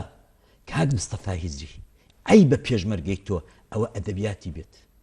پێشمەرگەی دوکتۆر قاسملووی پێشمەرگەی کۆمەڵەی لە ساڵانی هەشتادا کاکە مەسهەری ئەخلاق و مەسهەری ئیعتمادی خەڵک بوون دەڵێ لە جگایەکە دەڵێ باوەکو کچە پێشمەرگە کچەکانی کۆمەڵیان لێ بکەین جا بۆ ڕاستی پێتان بڵم مەفرەزەیەکی سیکەسی پێشمەرگەی کۆمەڵە لە شەڕی شەر دموکراتی و کۆمەڵی لە منتەقەی سۆمابرادۆس کەوتن دەست حیزبی دموکرات هەمویان قەتڵی عام کران 30 و چەند کەسێک چەندیان خزم و دۆستی منن لەوێدا بە شایدی حیزبی شوعی کە لە دوورەوە چاویان لێ بووە خودی ئەندامێکی حیزبی شوعی بۆ منی جێڕاوەتەوە و فەرماندەکانی ئەو شەڕژماون چەندانەیەکیان کچێکی کۆمەڵی کە شەهید بۆ لەوێ جەنازەکەی لەسەر ئەرزە بە مردووی تەزاوزیان پێکرد دوێنێ پێرە لە ڤیددیۆدا خۆی پێشمەرگەی دموکرات ئەوە بۆ بیر خەڵک دێنێتەوە دەڵێ با بەو هەواڵانە بڵێن چیان لێ دەکەین ئەمە کارەسات ئەگەر تۆ ئاوا دەتێ بچیەوە بۆ ڕۆژهەڵات یاخوا قەت نەچێەوە بە هەمووی فیتەکەی لەکوێوە یاخوا قەت نەچێەوە تۆ هەر قەدەررا قەدەرێک 10 کەس بە فیتی پارتی یا بەوەی کە کاکە پارتی کەسابەت و پێوە دەکە سپەینە دووی دەڵێ ئەگەر لەگەڵ تورکیا لێم کەوتە ئەوەی ئەمن پێویستی بە ئێرانێ بوو ئەمن وەک یەکێتی ئاوەزوو خۆم تەسلیم ئێرانێ ناکەم ئەمن مەعاملە دەکەم لەگەڵ ئێرانی ئەخە کردوێتی قەدیم بۆ ئێمە سیاسەتە ئاشنایە بووم حیزبی دموکرات دەبێت ئەو ڕۆکانە ئاگای لە خۆی بێت هەر ئەم پارتەیە کە لە شێستەکان مەعاملەی پێکرد لە 79 مەعاملەی پێکرد لەگەڵ مەلای تازە بەکارگەیشت و خومینی ئێستا 3 ڕۆژ نەبوو لەسەر کورسەکەی دانیش بوو کاکە مەعاملەی بە حیزبی دموکرات کرد پارتی چوو نەسریەکەی کە زمانی شایان هەیان بوو نەسریەکیانە بوو نەسریەکە مەلا دەزانی نەسریە و چێ و پارتی چێ و قیادە موقەتە چێت هەر نەیدەزانی مەلا کە هاتن چوون لە تارانە لەگەڵ بنی سەدر و بازرگان وانەدان من لێرین چەند ساڵە پەنابەرین و مەعارەزەی سەدام حوسێنین و سەدام حوسێن دەڕوخێنین و ئەوانە مەلا پێی کوت بنی سەدر کوت کاکە ئەمە ئەو شتانە نازانی سەدام دەڕوخێنیان نا ئێمە دوژمنێکمانەیە پێی دەڵێن دموکرات دەیانێت تەجزیە بکەن و پیاوی بەحسن ئەوە مێژوویە من دەیڵم ها ئەگەر بۆمان لەوانە دەدەن باش ئەوە وەرن نەسریەکە 5 میلیۆنەکەتان دەدەینەوە وەرن لێرە بۆ خۆتان جگا و ڕێگا و خان و مانوتان هێوانە ئێمە شانین لە خۆڕا لێرە بە خێوتانکەن ملتان ئەستورکەین ئێوە پارەتان لەمە دەوێت چەکتان لێمە دەوێت ئێمەش کارمان لە ئێوە دەوێت ئێژا لە خان قبوڵیان کرد شەڕی دموکرات و کۆمەڵیان دەست پێ کرد شەڕی کوردی ڕۆژهەڵاتیان دەست پێ کرد لەسەر دەست ئەی حیزبی دموکرات تۆ بە قەڵەمی دکتۆر قاسملووی و برادەرەکەی دیکەت کەماوە نام هەیە ناوی بێنم ئەتۆ جوزوە و کتێب نامیرکەی خیانەتەکانی خیادەمەوەقەتە نووسی ئەدی ئەمڕۆ خێرە ڕۆژهەڵات لەژێر چاوەڕێی ڕەحمەت و کەرەمی سەرکردەکانی دوای دکتۆر قاسم و شەرەفکەندی دان چاویان لە ئێوە ئاوا بکەن ئێوە ئاوا بکەن هەستم بسن لە چێ لە شین ئەم هەڵاو گرمێتان ساز کرد دوینە پێرە ڤیدۆکەی بڵاو بۆتەوە دەڵێ دوودان کورە کاکە ئەتۆ گەر احتیاجت ئەوەندە نەخۆشی جنسی ئەوەندە نەخۆشی سایکۆلۆژی بۆ بووی بە پێشمەرگە بڕۆ بە کەیف خۆتە چیلەکەی بیکە پیا و بێز دەکا لەو ڤیدۆی بەڕاستی جێگای شەرمەزاری بەڵێ بەڕێز عەلی زۆر سپاس بۆ ئامادەبوونتان لە بەرنامەوە بە داوای لەبردن کاتەکە بەرەو کۆتاییاتم بڵێ هیوادارم کە بەرنامێکی ترمان بێت چون بەڕاستی ئەم بەحسە پێویستی بە کاتێکی زۆرترە زۆر سپاس بۆ ئامادەبوونتان هەر بژین و سەرکەوتوو بن بڵێ بینەرانی خۆشەویست لێرە بەرنامە ڕۆمان کۆتایی پێات هەتا بەرنامێکی تر بژین بە ئازادی و سەرفەرازی